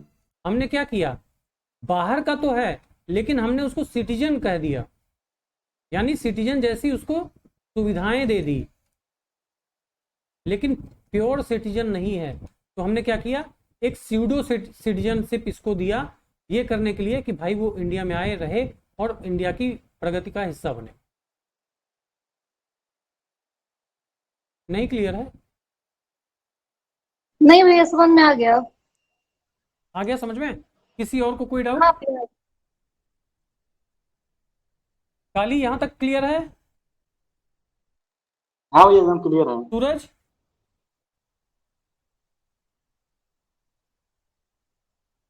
जुड़े ही नहीं है?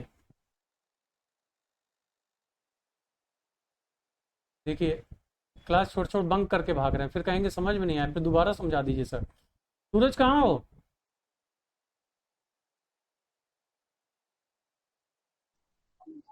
जुड़ा तो है भैया। हाँ जुड़ा है लेकिन बोल नहीं रहा है, पता नहीं। नेहा आपको समझ में आया? भैया क्या मतदान में क्या छूट मिलेगा, मतदान जी कर सकते भैया। हैं कि नहीं? ठीक है, मतदान वाले बात पे बात करते हैं। श्रद्धा आपको? हाँ सर, समझ में आया। चलिए ठीक है। अब देखिए मतदान वाली बात पे, भैया मतदान का अधिकार केवल और केवल सिटीजन को है, ठीक है। पीआईओ हो, ओसीआई हो, ये सब मतदान नहीं करते हैं, और जो है ना ही ये किसी संवैधानिक पद पे चुनाव लड़ सकते हैं। कुछ तो अंतर रखोगे ना भारत के नागरिक और उसमें। आई बात समझ में अंशु? सर एनआरआई वोट कर सकते हैं ना? अरे भाई एनआरआई तो इंडिया के ही है ना, इसको पूछने की जी। जरूरत नहीं। एनआरआई तो इंडिया के हैं, इंडियन हैं, केवल बाहर रह रहे हैं, इंडिया में आके वोट करें चाहें। और इवन जो अगर इंडिया में नहीं भी आ सकते हैं तो इंडियन एम्बेसी में वोट कर सकते हैं वो। एनआरआई पूरी तरह से भारत के नागरिक हैं। हमारे आपके भाई बहन, मतलब जैसे मेरे भाई की वाइफ वो इटली में रह रही है, एनआरआई बोली जाएगी, लेकिन यहां पे तो वोट डालने आएगी ही। और कोई डाउट?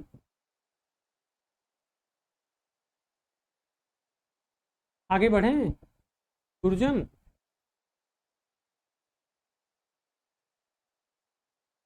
बोल ही नहीं रहा। तो देखिए नागरिकता प्राप्त करने के हमने आपको दो तरीके अभी तक बताए थे। पहला तरीका था बाई बर्थ, दूसरा तरीका था बाई क्रीड यानी वंश के आधार पे, है ना। अब देखिए तीसरा तरीका जो है उसको हम लोग डिस्कस करने जा रहे थे, और उसको डिस्कस करने के क्रम में हमने एनआरआई, पीआईओ और ओसीआई इन तीनों को डिस्कस किया। अब इन तीनों का अब जो है तीसरा तरीका जो है वो है रजिस्ट्रेशन। वो तीसरा तरीका क्या है? किसी भी व्यक्ति को नागरिक बनने के लिए इंडिया में रजिस्ट्रेशन कराना होगा। तो इसके लिए क्या है, यहाँ देखिए अब आपको समझ में अच्छे से आ जाएगा। पहली बात तो इलीगल माइग्रेंट ना हो, दूसरी चीज क्या हो, भारतीय मूल 1935 के बाहर रह रहा हो, यानी भारतीय मूल का हो। यानी हम यहाँ पे क्या कह रहे हैं, पीआईओ हो, ठीक है, पीआईओ हो तो वो क्या करा सकता है, पंजीकरण। लेकिन पीआईओ के लिए क्या शर्त है, 7 साल से निवास कर रहा हो भारत में। मेरी बात समझ रहे हैं? आज अगर वो अपना पंजीकरण कराने आ रहा है कोई पीआईओ व्यक्ति है, हालांकि ये पॉइंट अब वैलिड नहीं है क्योंकि पीआईओ कार्ड स्कीम खत्म कर दी है, लेकिन इस पंजीकरण वाले सेक्शन में ये है कि अगर कोई व्यक्ति पीआईओ है तो लगातार 7 वर्ष से उसका इंडिया में रहना अनिवार्य है, तभी वो भारत का नागरिक के रूप में पंजीकरण करवा पाएगा। अब देखिए ओसीआई है, यानी ओसीआई है तो क्या है, 5 ही साल है। पीआईओ के मामले में देखिए 7 साल था, ओसीआई में क्या है, ओसीआई में इसको 2 वर्ष कम कर दिया गया, 5 साल से ही रह रहा है। और क्या कर रहा है, जब वो अपना ओसीआई के रूप में पंजीकरण कराया हो, जैसे मान लीजिए उसने 2004 में ओसीआई के रूप में पंजीकरण कराया था, तो कब वो नागरिकता के लिए पंजीकरण करा सकता है, आप बताइए। अगर 2004 में ओसीआई कार्ड उसको मिला हो, पहली बात तो 2004 में ओसीआई कार्ड ही नहीं मिला होगा, 5 से स्कीम ही शुरू हुई। तो मान लीजिए अगर 2005 में ओसीआई कार्ड उसको मिल गया, 2009 तक, तो हाँ 2004 के कॉन्टेक्स्ट में आपने कहा, तो 2005 में अगर ओसीआई कार्ड किसी को मिला तो 5 साल यानी 2010, 5 साल पंजीकरण कराने के कितना टाइम हो गया, 2010। तो 2010 में वो नागरिकता के लिए अप्लाई कर सकता है, लेकिन 2009 से 1 साल लगातार, यानी 2009 से 2010 तक लगातार इंडिया में ही रहा हो, ऐसा ओसीआई व्यक्ति जो है अपना रजिस्ट्रेशन करा सकता है। समझ में आई बात? उसके बाद यहाँ देखिए ये तीसरा पॉइंट था, ये चौथा पॉइंट है। चौथा पॉइंट क्या है, जो आप लोग शादी के पीछे बहुत पड़े रहते, कल भी इस पे पड़े थे। अगर कोई व्यक्ति भारतीय नागरिक से विवाह कर ले और उसके बाद क्या है, उसके लिए कंपल्सन क्या है, 7 साल से इंडिया में रहे परमानेंट, और रहने के बाद तब रजिस्ट्रेशन कराए। आज जैसे रजिस्ट्रेशन कराने आप जा रहे हैं तो आपको दिखाना पड़ेगा कि आप 7 साल से इंडिया में रहे हैं, आप बाहर नहीं गए इंडिया छोड़ के, तो आप जो है भारत की नागरिकता के लिए अप्लाई कर पाएंगे। और क्या है, पांचवा क्या है, जो भारतीय नागरिक के नाबालिग बच्चे हैं, जैसे आप क्या हैं, आप भारत के नागरिक हैं, तो आपके जितने भी नाबालिग बच्चे हैं वो ऑटोमेटिकली एक तो जन्म के आधार पे ही भारत के नागरिक हो गए। लेकिन ऐसे अगर कोई व्यक्ति हैं जो रसिया में रहते हैं, ठीक है, रसिया में रहते हैं, उनका जन्म हुआ, वो वहीं रसिया में पले बढ़े, लेकिन वो भारत के नागरिक थे, तो वो व्यक्ति रसिया में भले रह रहा हो, वो क्या करे, वो अपने नाबालिग बच्चों का भारत में नागरिकता में जो है पंजीकरण करा दे।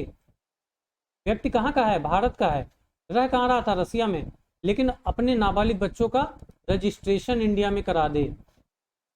और लास्ट क्या है, ऐसा व्यक्ति जिसके माँ बाप भारत में पंजीकृत हो, भारतीय हो, जैसे वो व्यक्ति बाहर रह रहा हो, ठीक है, उसके माँ बाप भारत में रहते हो, तो जाहिर सी बात है वो वंश के आधार पे, ये क्या है पांचवा वाला, ये जो पांच नहीं, छठवां पॉइंट, छठवां पॉइंट क्या है, छठवां पॉइंट तो यही है ना, जो वंश के आधार पे हमने नागरिकता पढ़ी है, भारत के बाहर कहीं भी पैदा हुआ हो तो क्या हो, यदि उसके माँ बाप भारत के नागरिक हों, तो हमने, ध्यान दीजिए, ये वाला वंश वाला पढ़ा था ना, पैदा हुआ हो, माँ बाप में से कोई भारत का नागरिक हो, पंजीकरण अनिवार्य है। तो यही है ये पांचवा पॉइंट, पंजीकरण। समझ में आई बात? थक गया भैया, समझ में आई? पॉइंट नंबर 5, हाँ? पॉइंट नंबर 5 का एक सर पूछना है जी। कौन सा बताइए? जैसे जो भारत के बाहर राजदूत वगैरह होते हैं, तो वो तो भारत नागरिक होते हैं लेकिन बाहर रहते हैं, तो उनकी डिप्यूटेशन है, पोस्टिंग होती है, तो उस समय उनके अगर बच्चे विदेश से पैदा होते हैं तो क्या उनको भी रजिस्ट्रेशन कराना पड़ेगा या वो ऑटोमेटिक होंगे ऑलरेडी इंडियन में? यार देखिए, वो तो भारत के नागरिक के बच्चे हैं, तो वो तो जन्म के आधार पे भारत के नागरिक हो गए ना। वो भारत के, देखिए, जन्म के आधार पे भारत के नागरिकता का प्रोविजन देखिए, माँ या पिता में से कोई एक भारत का नागरिक हो, दूसरा अवैध प्रवासी ना हो। भाई राजदूत भारत का नागरिक है ना, समझ में आ रही बात? हाँ समझ गए भैया, एक्चुअली आपने यही बोला था ना कि भारत नागरिक हो लेकिन रसिया में रहना हो, उसके बच्चे को रजिस्ट्रेशन कराना पड़ेगा। देखिए देखिए देखिए देखिए, आपको मैंने बताया जन्म के आधार पे नागरिकता, जब इंडिया के क्षेत्र के भीतर जन्म हो। वंश के आधार पे नागरिकता आपके लिए यहाँ पे, इसीलिए मैंने ब्रैकेट में लिखा था, मैंने बताया था ना ये ब्रैकेट काम आएगा, जब व्यक्ति का जन्म भारत से बाहर हो, ठीक है, तब क्या है, भारत के बाहर पैदा हुआ हो, तो माँ या बाप में से कोई एक भारत का नागरिक हो, और जो है, मेरी बात समझ रहे हैं, और वो क्या कराए, कोई एक व्यक्ति भारत का नागरिक हो और वो क्या कराए, इस बच्चे का रजिस्ट्रेशन करा दे। और अब हम लोग तीसरा रूल पढ़ रहे हैं रजिस्ट्रेशन का, तो सेम चीज हम लोग फिर पढ़ दे रहे हैं, वंश आधारित नागरिकता में रजिस्ट्रेशन करा दे। यही है पॉइंट नंबर 5। मेरी बात समझे? जी भी समझ में आ रहा है। हाँ हाँ मुझे समझ में आ गया। तो अब देखिए, OCI, PIO और NRI, ये सब जो है आपको समझ में आने के बाद ये पॉइंट समझ में आ जाएगा। PIO है कोई व्यक्ति तो 7 साल से रहे इंडिया में, OCI है कोई व्यक्ति तो 5 साल से रहे, 5 साल पहले पंजीकरण, 5 साल से पंजीकरण कराया, और पंजीकरण OCI होने के अगर आज उसको नागरिकता लेनी हो तो आज के ठीक 1 साल पहले से भारत में रह रहा हो। दूसरा क्या है कि, दूसरा ये है कि अगर वो भैया, हाँ, ये लगातार रहना जरूरी है क्या? जैसे मान लीजिए कोई घूमने जाना चाहे कहीं, 1 वर्ष से निवास लगातार होना चाहिए, और 5 साल तक, ये देखिए, और ये 5 वर्ष वाला भी यहाँ पे देखिए, 7 वर्ष से निवास, ये लगातार होना चाहिए, है ना। 5 वर्ष से पंजीकरण करा ले, मतलब कोई घूमने भी नहीं जा सकता? अरे महाराज जी, ये सुनो तो, पहली बात, आप जैसे भारतीय मूल की हैं, है ना, आप क्या की, आप आज नागरिकता के लिए अप्लाई की, तो आपका क्या देखा जाएगा, आज के पहले पिछले 7 वर्ष में आप कहाँ रही हैं, ठीक है, आप कहाँ रही हैं? आप घूम फिर के, अगर इंडिया के बाहर ही घूम फिर के आप रह रही हैं, तो कैसे आपको वो कराया जाएगा?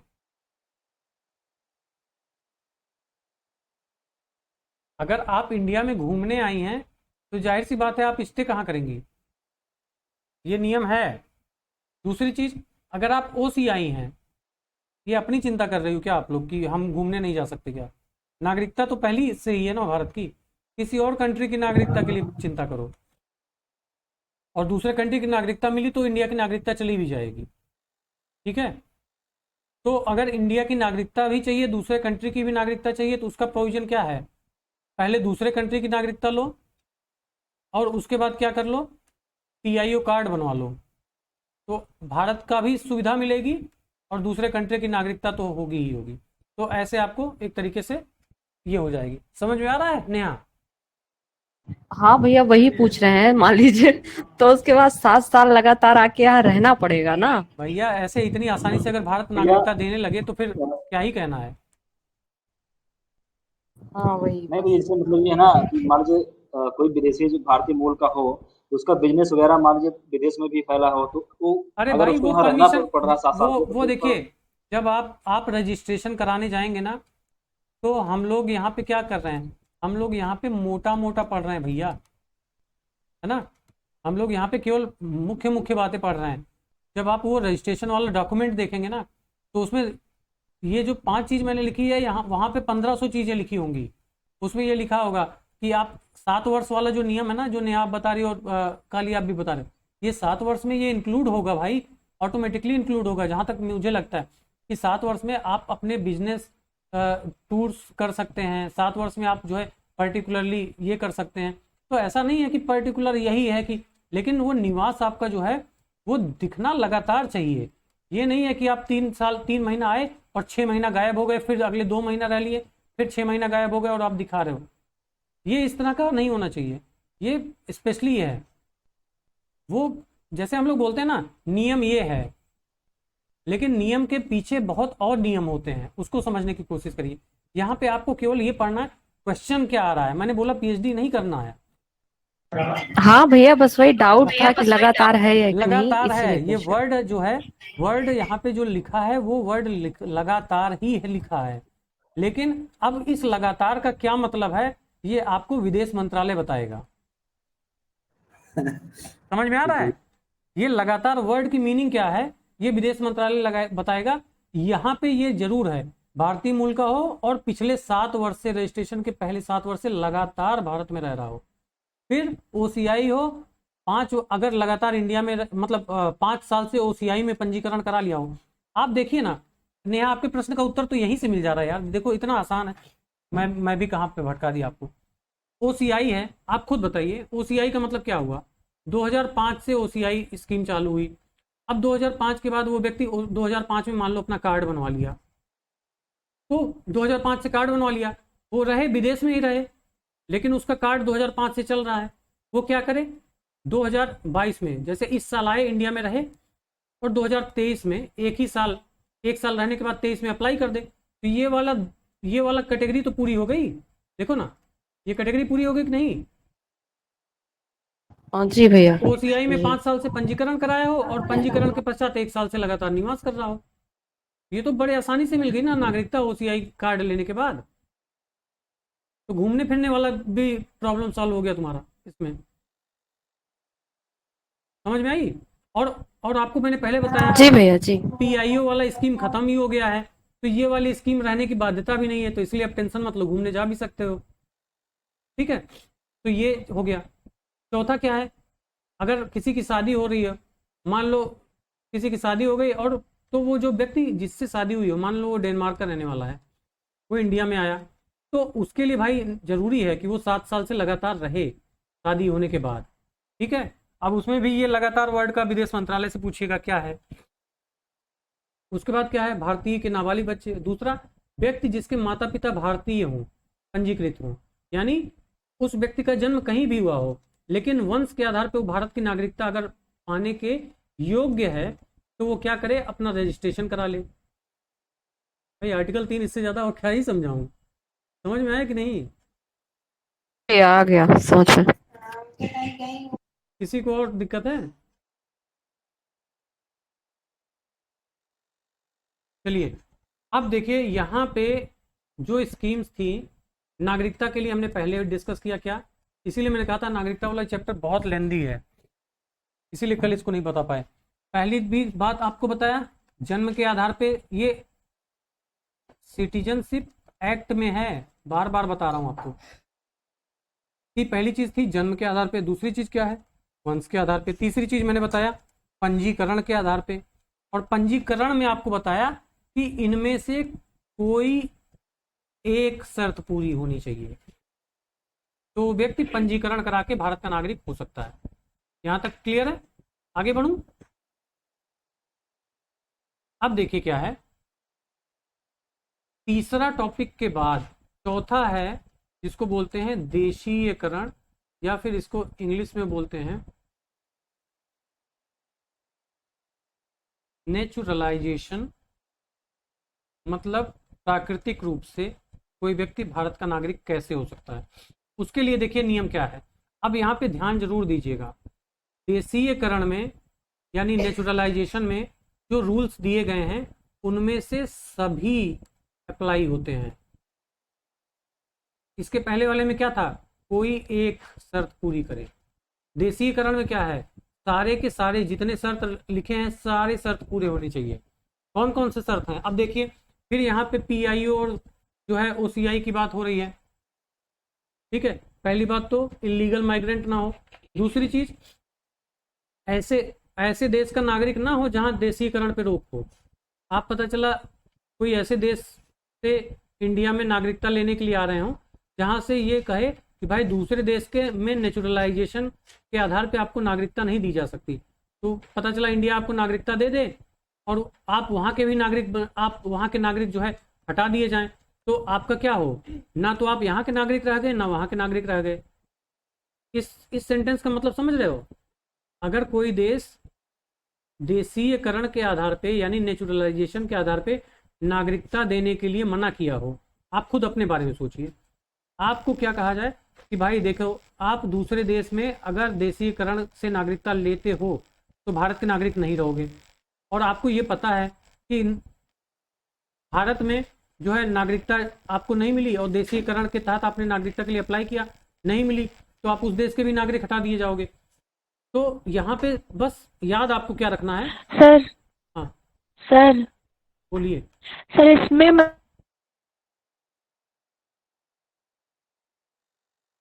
बोलिए।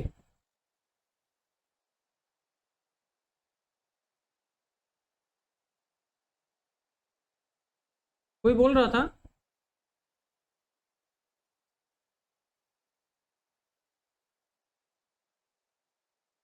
भाई बोल के चुप क्यों हो गए?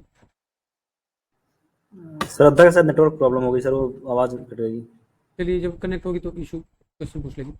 तो आपको मैं क्या बता रहा था कि देशीयकरण के आधार पे कैसे नागरिकता होगी। पहली शर्त है अवैध अप्रवासी ना हो, दूसरी शर्त ऐसे किसी देश का नागरिक ना हो जहां पे रोक हो, दूसरी चीज क्या है, वो दूसरे देश की नागरिकता छोड़ने का वचन दे। पता चला कि वो इंडिया का नागरिक हो जाए और उसके बाद वहां का भी नागरिकता ना छोड़े, तो एक तो ऑटोमेटिकली इंडिया का नागरिक भी नहीं रह जाएगा, तो वो ये ओथ ले, वचन दे। उसके बाद क्या है, अब यहाँ पे देखिए नेहा फिर आपका प्रश्न आएगा, 12 माह से निवास कर रहा हो, ठीक है, लेकिन अब देखिए 12 माह से पहले 12 महीने यानी 1 साल से 1 वर्ष से भारत में रह रहा हो, लेकिन इसके पहले के 14 वर्ष में से 12 वर्ष, सॉरी इसके पहले के 14 वर्ष में से 11 वर्ष भारत में निवास किया हो या भारत सरकार की सेवा किया हो या दोनों किया हो। अब आप कहोगे 14 में से 11 साल रहना नेसेसरी है, अभी इसका भी तोड़ है। कंपलसरी क्या है, कंपलसरी क्या है कि कम से कम 12 साल से तो देश में रह ही रहा है, लेकिन इसके पहले से 14 साल में से कम 11 साल देश में रहा हो। और क्या है, कैरेक्टर अच्छा हो, किसी भारत की भाषा का ज्ञान हो, ठीक है, और भारत का नागरिक बनने के बाद वो जो है इरादा भी रखता हो कि हम देश की सेवा करें या ऐसे अंतर्राष्ट्रीय संगठन में रहें जिससे देश की सेवा करें, तो वो व्यक्ति जो है उसको क्या है नेचुरलाइजेशन के प्रोसेस के तहत भारत की नागरिकता प्रदान कर दी जाएगी और भारत की नागरिकता प्रदान कर दी जाएगी। लेकिन एक इसमें एक विशेष रूप से चीजें दे दी गई। यहाँ पे जो नेहा का प्रश्न आने वाला था फिर कि घूमने नहीं जा पाएंगे या 12 साल 11 साल तक रहना अनिवार्य है, उसमें केवल इस मामले में छूट है। भाई अगर कोई व्यक्ति ऐसा है, विज्ञान, कला, दर्शन, साहित्य या मानव प्रगति में कोई व्यक्ति बहुत उल्लेखनीय काम किया हो, तो उस व्यक्ति को क्या होगा, उस व्यक्ति को इंडियन गवर्नमेंट कहेगी भाई हम इसमें से आपके लिए ये वाला 12 माह वाला नियम या इसमें से सारे नियम, कोई एक या सभी नियम छोड़ दे रहे हैं, आपको हम आज ही आइए और आज ही भारत के नागरिक आपको बना देंगे। आपको हम नेचुरलाइजेशन प्रक्रिया के तहत सीधे सीधे भारत का नागरिक बना देंगे, क्योंकि आपने विश्व शांति में, जैसे मान लीजिए नेल्सन मंडेला को अफ्रीका से या कहीं से, मतलब जैसे मान लीजिए किसी और ने बहुत अच्छा काम किया, ठीक है, मान लीजिए वो आया इंडिया में और इंडिया में ये शर्त में से कोई एक शर्त पूरी नहीं हो रही या सारी शर्त नहीं पूरी हो रही हो, तो उसको क्या कहा है इंडियन गवर्नमेंट, कही आपने इतना अच्छा काम किया, पूरी दुनिया में आपका नाम है, हम आपको आज ही भारत की नागरिकता देते हैं। बात ही खत्म, पूरे का ऊपर का पूरा नियम खराब। लेकिन इस वाले कैटेगरी का अगर वो नहीं है व्यक्ति, तो बाकी के सारी कैटेगरी पूरी होनी चाहिए, ठीक है। अब देखिए एक चीज इसमें स्पेशल और है, वो स्पेशल क्या है कि कोई व्यक्ति अगर रजिस्ट्रेशन या नेचुरलाइजेशन के आधार पे इंडिया का नागरिक बनता है, तो उसको ओथ लेनी होगी, शपथ लेनी होगी। आप में से मुझे बताइए ओथ का प्रारूप किस शेड्यूल में है? या 3 में। शेड्यूल 3, ठीक है। शेड्यूल 3 में इस ओथ का एक प्रारूप दिया गया है कि कोई भी व्यक्ति भारत का नागरिक बनेगा तो उसको कौन सी ओथ लेनी पड़ेगी। तो किस चीज की ओथ लेनी पड़ेगी? यहाँ पे देखिए मैंने लिखा है संविधान के प्रति निष्ठा की शपथ अनिवार्य है। अब यहाँ पे देखिए मैंने यहाँ पे भी पंजीकरण में भी लिखा था संविधान के प्रति निष्ठा की शपथ अनिवार्य है। ये शपथ की बात मैं क्यों कह रहा हूँ, क्योंकि अगला जब हम लोग पढ़ेंगे कि कैसे नागरिकता समाप्त हो रही है, तो वहाँ शपथ का बड़ा मेन रोल हो जाएगा। वहाँ पे शपथ का बहुत इंपॉर्टेंट रोल होगा किसी व्यक्ति की नागरिकता समाप्त होने में। ये 4 तरीके हो गए नागरिकता प्राप्त करने के। और 5वां तरीका है कि अगर कोई क्षेत्र भारत में, यहाँ पे क्या लिखा है, राज्य क्षेत्र के समावेशन द्वारा, ये एरिया है, इस एरिया को भारत से सटा हुआ एरिया था या फिर भारत से दूर एरिया है, जैसे लक्षद्वीप है मान लीजिए भारत से दूर भी है, भारत सरकार ने गजट किया कि ये वाला एरिया भारत का हिस्सा कहा जाएगा। तो क्या हुआ, भारत सरकार क्या करेगी, भारत सरकार एक गजट, ठीक है, गजट जारी करेगी, एक नोटिफिकेशन करेगी और बताएगी आज से लक्षद्वीप भारत का हिस्सा है और लक्षद्वीप के प्रत्येक नागरिक जो है वो भारत के नागरिक कहे जाएंगे। तो राज्य क्षेत्र को समावेशित करके भारत सरकार अपने जो है राज्य पत्र यानी कि अपने गैजेट के माध्यम से उस व्यक्ति को, कोई एक व्यक्ति हो या समुदाय हो, उसको भारत का नागरिक कर सकता है। जैसे आप लोगों को ये पता होगा कि कुछ दिन पहले हमने बांग्लादेश के कुछ हिस्से को इंडिया में मिलाया था और इंडिया के कुछ हिस्से को बांग्लादेश को दिया था। तो हमने जो हिस्से को बांग्लादेश के जिस हिस्से को इंडिया में मिलाया, हमने एक नोटिफिकेशन किया कि हर एक व्यक्ति को अलग से रजिस्ट्रेशन कराने की जरूरत नहीं है, वो एरिया के जितने भी लोग हैं वो भारत के नागरिक ऑटोमेटिकली मान लिए जाएंगे। तो वो आर्टिकल, वो जो है सेक्शन, मतलब वो सेक्शन नहीं, वो तरीके 5वें तरीके के माध्यम से जो है सिटीजनशिप एक्ट के द्वारा भारत के नागरिक हो गए। कोई डाउट?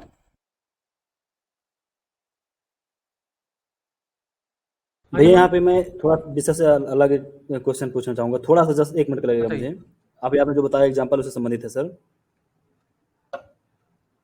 हेलो, बोलिए सुन रहा हूँ।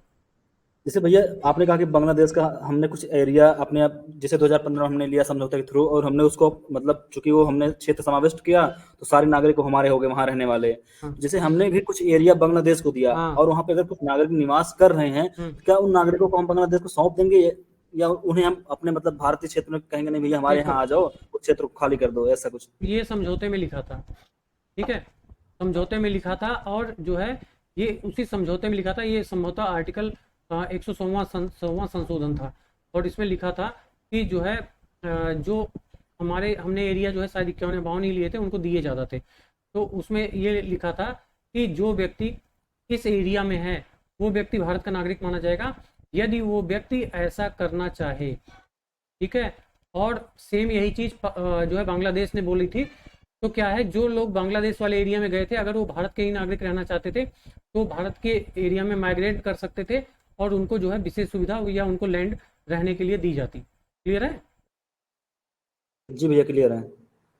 चलिए, तो अब देखिए, आर्टिकल में हमने 5 तरीके पता कर लिए कि कौन सा व्यक्ति भारत का नागरिक होगा। तो जन्म के आधार पे, वंश के आधार पे, देशीयकरण के द्वारा, या फिर नेचुरलाइजेशन जिसको कह रहे हैं देशीयकरण के द्वारा, या रजिस्ट्रेशन के द्वारा, या कोई एरिया जो है हम अपने एरिया में समाविष्ट करके। ये नागरिकता पाने के तरीके हो गए। इसके अलावा मैंने आपको PIO, OCI इस सब के बारे में बताया। अब हम लोग ये 3 तरीके जल्दी से डिस्कस कर लेते हैं। कल ही हम लोगों ने डिस्कस किया था कि नागरिकता समाप्त कैसे की जा सकती है। तो नागरिकता समाप्त के देखिए, पहली चीज ये आपको पहले से पता है, आर्टिकल 9 में भी लिखा है और सेक्शन 9 1955 वाले एक्ट में भी लिखा है। क्या है कि आप जैसे दूसरे देश की नागरिकता ग्रहण किए, आपकी नागरिकता जो है क्या हो जाएगी, टर्मिनेट हो जाएगी। बताया था ये, इसमें कोई डाउट तो नहीं होना चाहिए। दूसरी चीज क्या है, कोई व्यक्ति अपने इच्छा से बोले, और इच्छा से यहाँ पे देखिए क्या लिखा है, पूरी आयु क्षमता का। कोई नाबालिग बच्चा ना बोले कि हमको भारत का नागरिक नहीं रहना है, उससे कोई फर्क नहीं पड़ेगा। उसके माँ बाप कह रहे हैं कि पागल है, जाने दो, अभी समझ कम है। तो पहली नाबालिग ना हो, पूरी आयु क्षमता का हो, इट मीन्स वो बालिग हो। दूसरी चीज, वो ये घोषणा करे कि हमको नागरिकता जो है भारत की छोड़नी है। ठीक है, तो अगर कोई ऐसा बालिग व्यक्ति नागरिकता अपनी छोड़ रहा है तो उसके जो बच्चे होंगे, अवयस्क जिसको बोलते हैं, वो भी भारत के नागरिक नहीं रहेंगे, पहली बात। दूसरी चीज, इसमें एक एक्सेप्शन है, अगर युद्ध हो रहा हो, ठीक है, किसी देश से, और कोई व्यक्ति भारत की नागरिकता छोड़ना चाहे तो भारत सरकार उसके जो है नागरिकता, ये देखिए एक चीज और इसमें पंजीकरण वाला मामला, अगर वो व्यक्ति घोषणा केवल कर दे, पेपर में निकाल दे, घोषित कर दे कि मैं भारत की नागरिकता छोड़ रहा हूं, तो उस व्यक्ति को घोषणा करने के बाद भारत सरकार द्वारा उस घोषणा को रजिस्ट्री करनी पड़ेगी, रजिस्टर्ड करना पड़ेगा कि हाँ, हमारे यहाँ इस व्यक्ति की नागरिकता को हम नागरिकता के रजिस्ट्रेशन को खारिज करते हैं, ये हमने कर लिया, तब उस व्यक्ति की नागरिकता खत्म होगी। तो मान लीजिए युद्ध के समय कोई व्यक्ति घोषणा कर रहा है, तो भारत सरकार क्या कर सकती है, कुछ टाइम के लिए उसके रजिस्ट्रेशन को अपने आप रोक सकती है कि भाई देखिए, हम इसका रजिस्ट्रेशन नहीं करेंगे क्योंकि हमको इस पर संदेह है, ये व्यक्ति विदेशी हो सकता है या फिर किसी और चीज़ से मिला हो सकता है और ये भारत की नागरिकता छोड़ के भागना चाह रहा है, तो इससे भारत देश का नुकसान हो सकता है। तो कुछ भी ऐसा करके भारत सरकार युद्ध के समय उस व्यक्ति के पंजीकरण पर उचित समय तक रोक लगा सकती है। तो पहला तरीका क्या था, बर्खास्त कर दे भारत किसी देश की व्यक्ति की नागरिकता को। दूसरा क्या है, वो व्यक्ति स्वयं त्याग दे। तीसरा जो है वंचित करने पे। अब देखिए इसमें वो जो मैंने अभी आपको कहा था शपथ वाला, ऊँट लेके कोई व्यक्ति आ रहा है, तो आप देखिए जन्म के आधार को छोड़कर, जन्म के आधार पर किसी व्यक्ति को वंचित, ये वंचित वाला प्रोविजन जन्म वाले पे कभी लागू नहीं होगा। यानी कोई अगर व्यक्ति जन्म के आधार पे भारत का नागरिक है तो नागरिक रहेगा ही, उससे इस आधार पे नहीं किया जाएगा कि उसने संविधान का निरादर किया कि राष्ट्रगान में खड़ा नहीं हुआ तो अब भारत का नागरिक नहीं है। लेकिन यदि कोई व्यक्ति रजिस्ट्रेशन करा के आया है, वो रजिस्ट्रेशन किस किस केस में होगा, वंश आधारित लिया हो तो भी रजिस्ट्रेशन होगा, वो व्यक्ति राष्ट्रीयकरण यानी देशीयकरण हो तो भी होगा, वो व्यक्ति अगर अपना रजिस्ट्रेशन कराए तो भी रजिस्ट्रेशन के द्वारा आ रहा है, या वो व्यक्ति जो है भारत सरकार के समावेशन द्वारा हो रहा है तो भी। बाकी किसी केस में अगर वो संविधान का निरादर कर रहा है, युद्ध के टाइम के किसी शत्रु के साथ अवैध व्यापार कर रहा है, या भारत की नागरिकता मिली अभी 5 साल हुआ 2 साल जेल में बिता दिया, तो प्राप्ति के 5 वर्ष में जो है 2 साल जेल में बिता रहा है, या संविधान की नागरिकता मिली और 7 साल से बाहर ही रह रहा है, तो भारत की नागरिकता लेने का क्या फायदा। केवल शिक्षा या मतलब किसी सर्विस या शिक्षा में ना हो, अगर बाहर जाके रह रहा है लगातार, तो उसकी नागरिकता को वंचित किया जा सकता है इंडियन गवर्नमेंट के द्वारा, किया जा सकता है। यहाँ पे वर्ड कह रहा हूँ, कंपलसरी नहीं है कि किया ही जाए, किया जा सकता है, ये इंडियन गवर्नमेंट के पावर में है। ठीक है, और इसमें एक चीज है कि जन्म के आधार पर कभी भी नागरिकता से वंचित नहीं किया जाएगा। मेरी बात समझ में आ गई। तो ये 3 तरीके थे किसी व्यक्ति की नागरिकता को समाप्त करने के। तो आपको 5 तरीके किसी व्यक्ति की नागरिकता को पाने के, ये जो ऊपर देखिए 5 तरीके थे किसी व्यक्ति की नागरिकता को 5 तरीके थे किसी व्यक्ति की नागरिकता को पाने के, यहाँ पे मैंने डिस्कस किया था। ठीक है, ये 5 तरीके, और 3 तरीके ये थे नागरिकता खोने के। इन 5 और 3 तरीकों में से किसी को भी अभी भी किसी टॉपिक पे डाउट हो बता दीजिएगा। ये पीपीटी मैं आप लोगों को शेयर कर दूंगा। कोई डाउट है?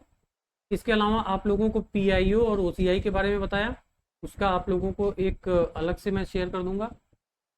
तो हम लोगों का नागरिकता वाला चैप्टर, जिसको हम लोग कॉन्स्टिट्यूशन का आर्टिकल 5 से लेके आर्टिकल 11 और चैप्टर नंबर 2 कह रहे थे, वो आज यहाँ पे ख़त्म हो रहा है। तो हम लोगों ने आर्टिकल 5, 6, 7, 8 पढ़ा, फिर आर्टिकल 9 पढ़ा, फिर आर्टिकल 10 और 11 पढ़ा, फिर आर्टिकल 11 से जो निकला था citizenship amendment act, citizenship act 1955 पढ़ा, और 1955 के तहत नागरिकता पाने के 1, 2, 3, 4, 5 तरीके थे, नागरिकता खोने के 1, 2, 3 तरीके थे। ये इतनी चीज़ें हम लोगों ने पढ़ी पिछले 2 दिन की क्लास में। कोई आप लोग का सुझाव, कोई सजेशन या कुछ और, या कोई ऐसी चीज़? ये चीज़ें आपके बुक में नहीं थी, लेकिन क्या आपको इररिलेवेंट लगी क्या?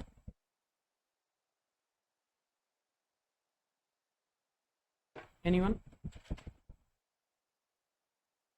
कम से कम आपका पीआईओ, ओसीआई ये सब न्यूज़पेपर में आएगा तो समझ में तो आएगा। जी भैया एकदम बढ़िया थे।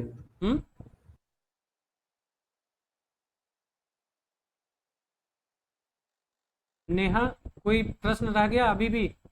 शादी करने के बाद नहीं कैसे भैया, नागरिक बहुत रहेंगे? अच्छे से समझ में आया पहली बार। नहीं, अभी भी क्या कोई डाउट है कि शादी करने के बाद नागरिक कैसे रहेंगे? नहीं नहीं। श्रद्धा, आपको कोई डाउट?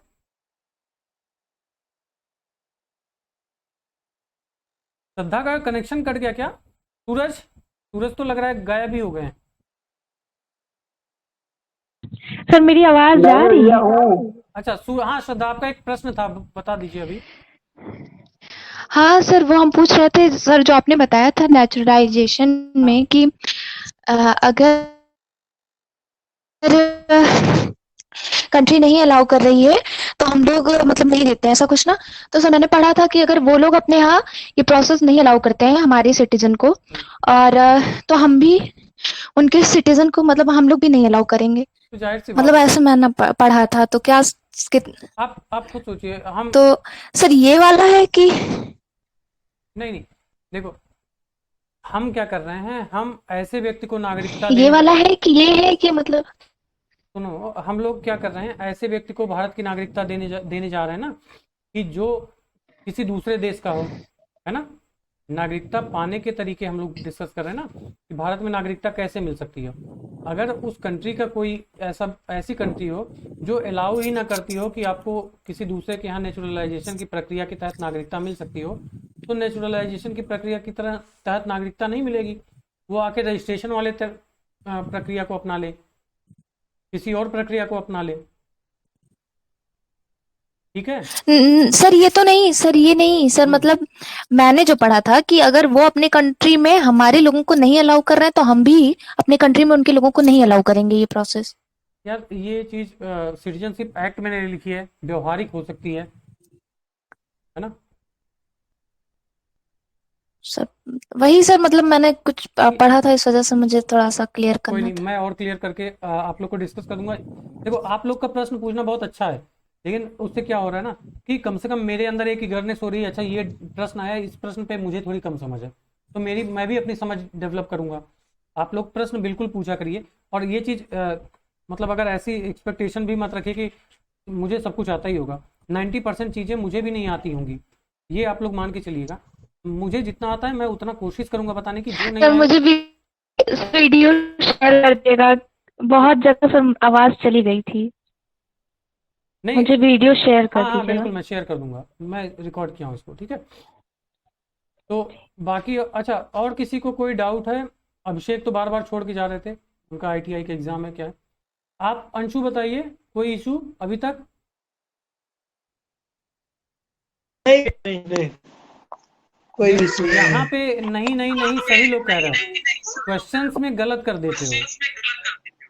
हाँ भैया, संडे को टेस्ट रखता हूँ, इसका भी रिवाइज करते रहिएगा। नोट्स में शेयर कर रहा हूँ। प्रवी को आपका कोई प्रश्न है? समझ में आ गया? भैया ये समझ में सब आया भैया, बस मेरा एक ये था कि अगर कोई एनिमी कंट्री का है इंसान और वो नेचुरलाइजेशन के तरीके से चाहता हो तो क्या उसको भी मिल जाएगा? देखो भाई, एनमी कंट्रीज के लिए एक अलग प्रोविजन है। एनमी कंट्रीज आप किसको कहते हो? शत्रु देश की क्या परिभाषा है? तो शत्रु देश एक एक्ट पारित हुआ है, शत्रु देश अधिनियम, ठीक है। तो उस वो एनमी कंट्रीज एक्ट एक एक्ट पारित हुआ है, उसके बारे में एक अलग प्रोविजन है। और एक चीज़ आपको मैंने अभी नहीं बताई है, आपका ये प्रश्न उस चीज़ में इंक्लूड हो जाएगा प्रवी। जो भारतीय नागरिकता संशोधन अधिनियम 2019 है, जिसमें 3 कंट्रीज के 6 समुदाय को नागरिकता देने की बात कही गई है, वो अभी मैंने आप लोगों को नहीं बताया है। एक टॉपिक वो छूटा हुआ है, ठीक है। तो वो मैं अगला टॉपिक जैसे करूंगा उसको कवर कर दूंगा, एनमी कंट्रीज के बारे में बता दूंगा, एनमी कंट्रीज की परिभाषा क्या है और क्या है, इसको डिस्कस करते हैं। लेकिन मुझे लग रहा है कि बहुत ज़्यादा चीज़ें अगर बता दूंगा तो हौच पौच हो जाएगा, क्योंकि बहुत सारी चीज़ें आप लोगों के लिए बिल्कुल नहीं थी। जैसे मैं राष्ट्रपति टॉपिक पढ़ाऊँ तो आप लोग को बहुत डिटेल में बहुत ज़्यादा चीज़ें बता सकता हूँ, क्योंकि आप लोग रेगुलर उस चीज़ों को पढ़े हो। इसमें कई ऐसी चीज़ें हैं जो कई चीज़ें आप लोगों को पहली बार पढ़ी होंगी, कई चीज़ें होंगी जो नए सिरे से पढ़ने की जरूरत होगी। तो इसलिए कह रहा हूँ थोड़ा थोड़ा करके समझने की कोशिश करिए। इसको डिस्कस करेंगे। एनिमी कंट्रीज में जो है हमने क्या किया है, एनिमी कंट्रीज के कुछ समुदायों को 2019 में नागरिकता देने का प्रावधान किया है। तो वो अमेंडमेंट एक्ट जो 2019 का है उसमें पढ़ेंगे, ठीक है। उसको नेक्स्ट लेक्चर में ले लूंगा मैं।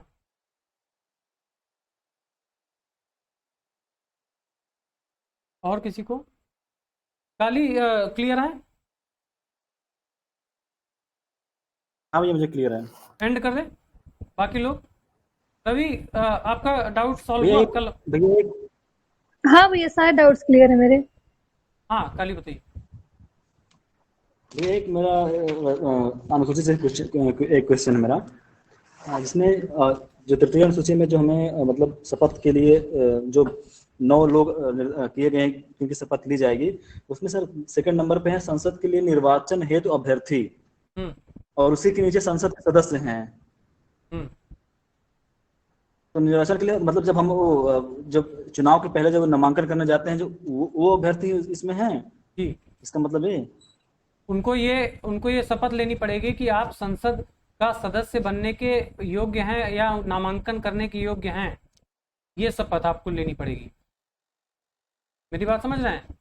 जैसे कोई व्यक्ति अगर विदेशी है, कोई व्यक्ति विदेशी है और वो आके यहाँ पे संसद सदस्य का चुनाव लड़ने लगे, तो और संयोगवश ये चीज़ पता ना हो, आप खुद सोचिए, वो ये चीज़ पता ना हो कि वो व्यक्ति भारत मतलब संसद सदस्य बनने योग्य है, और खुदा न खास्ता न जानते हुए वो व्यक्ति कल को संसद सदस्य बन जाए और संसद के कानून भी लागू करे, तो बाद में उस व्यक्ति के ऊपर मुकदमा किस आधार पे चला जाएगा? इसी आधार पे कि आपने वो शपथ ली थी कि आप बनने योग्य हैं, फिर भी आप तथ्यों को छिपाए रखे। आ रही बात समझ में? आप चुनाव लड़ने के योग्य थे और नहीं थे, और इसके बाद भी आपने शपथ ली कि आप चुनाव लड़ने योग्य हैं।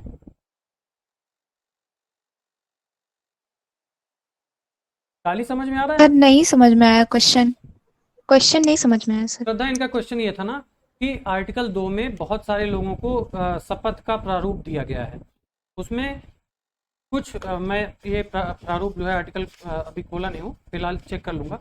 उसमें इनका ये कहना है कि एक प्रारूप में ये लिखा है कि संसद का सदस्य होने के बाद शपथ, और एक शपथ के प्रारूप में ये लिखा है कि संसद सदस्य बनने के पूर्व ली जाने वाली शपथ। तो वो शपथ एक्चुअली दोनों में डिफरेंस क्या है, इनका प्रश्न ये था। आंसर जो मैंने दिया वो सुना था आपने श्रद्धा?